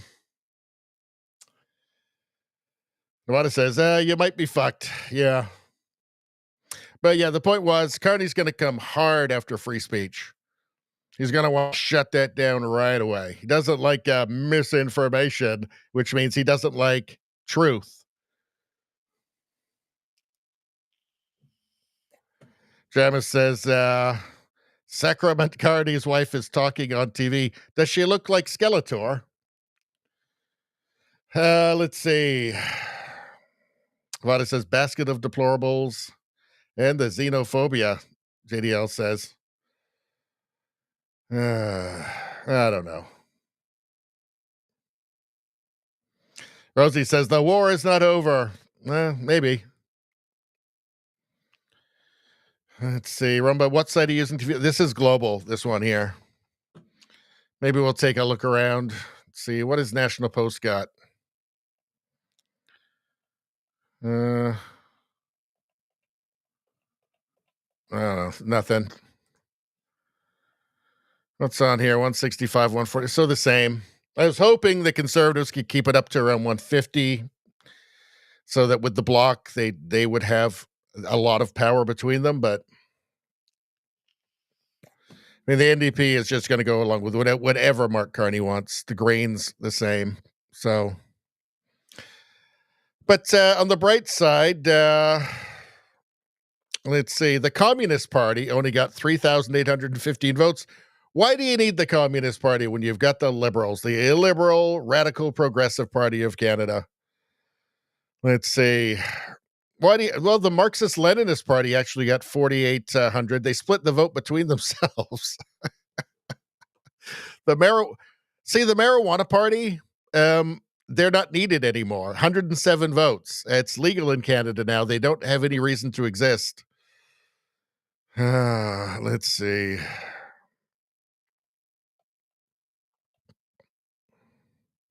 People's Party, 0.8%, 122,000. I don't think that would have made any difference. I don't think you can blame it on the PPC.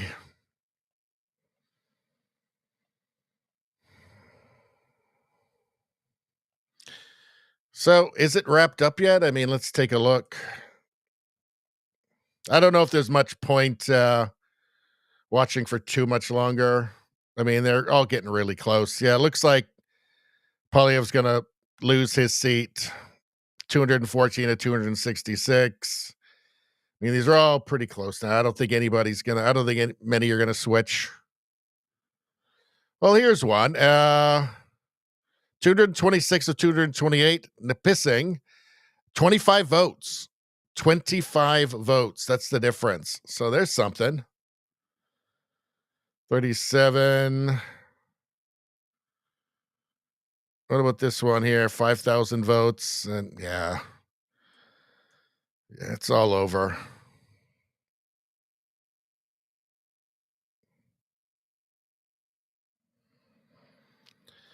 Here's one, 183 votes. So maybe there's one. There's one, 300 votes, 160, 169. That's not many votes.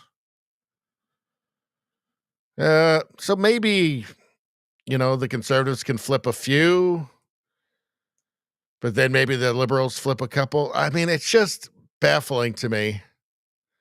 Here's one, leads by 554, but that's almost done, but still not that many. This one is by 25. Oh, yeah, that's the one we looked at before. So I don't know. We've been going for 4 hours. I don't know if there's much point in continuing on. Got to be honest.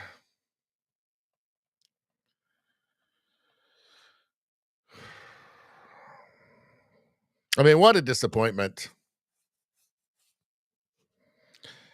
What a disappointment, I have to say. What a shame. Let's we'll take a quick look at this before we go.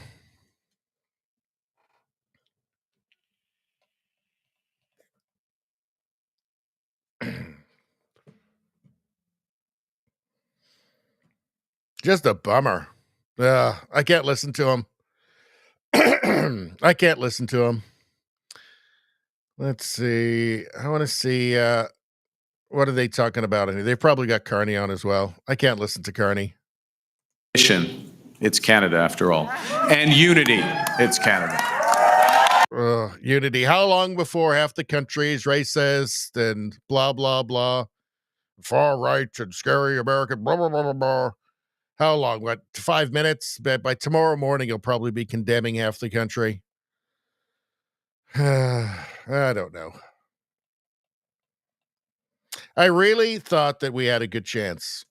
I mean, is it the worst outcome? No. But we need to flip a couple of seats back for the Conservatives. Need to flip 2 more back. 165. I mean, NDP will go agree with them on everything now, right? So, I don't know. Unless the new leader has some spine, but I doubt that very much.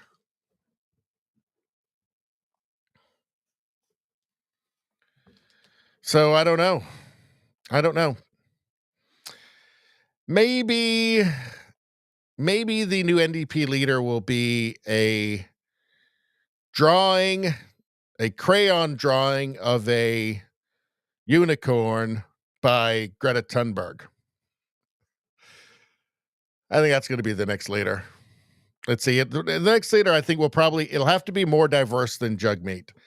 So I'm thinking maybe trans, quadriplegic,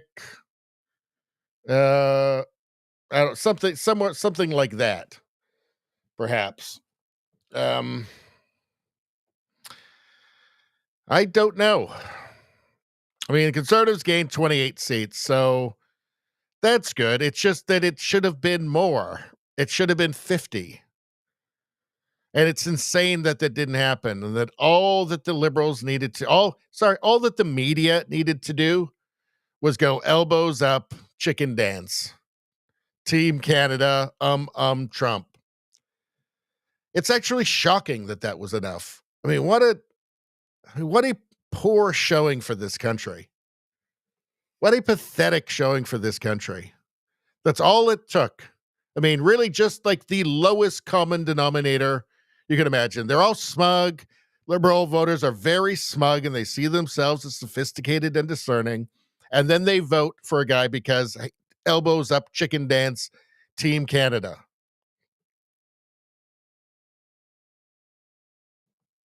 It's actually embarrassing. But as you say, I mean, look, everybody who voted for this is going to get what they deserve. They're going to get the leader that they deserve. The leader they deserve is Carbon Mark Carney. Mark's Carnage. I mean, maybe they're just so stupid that they'll just enjoy, like, as he inflicts misery on poverty onto them. I don't know. Well, anyway, so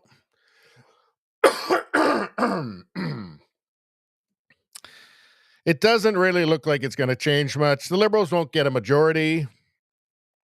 So here we are, just as very disappointing. Even though there was an improvement, not enough. Canada is too parasitized at, pardon me.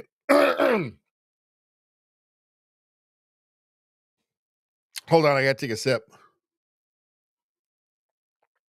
I've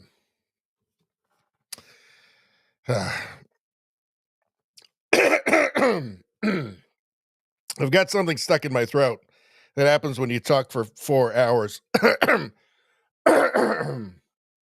yeah, Canada is parasitized.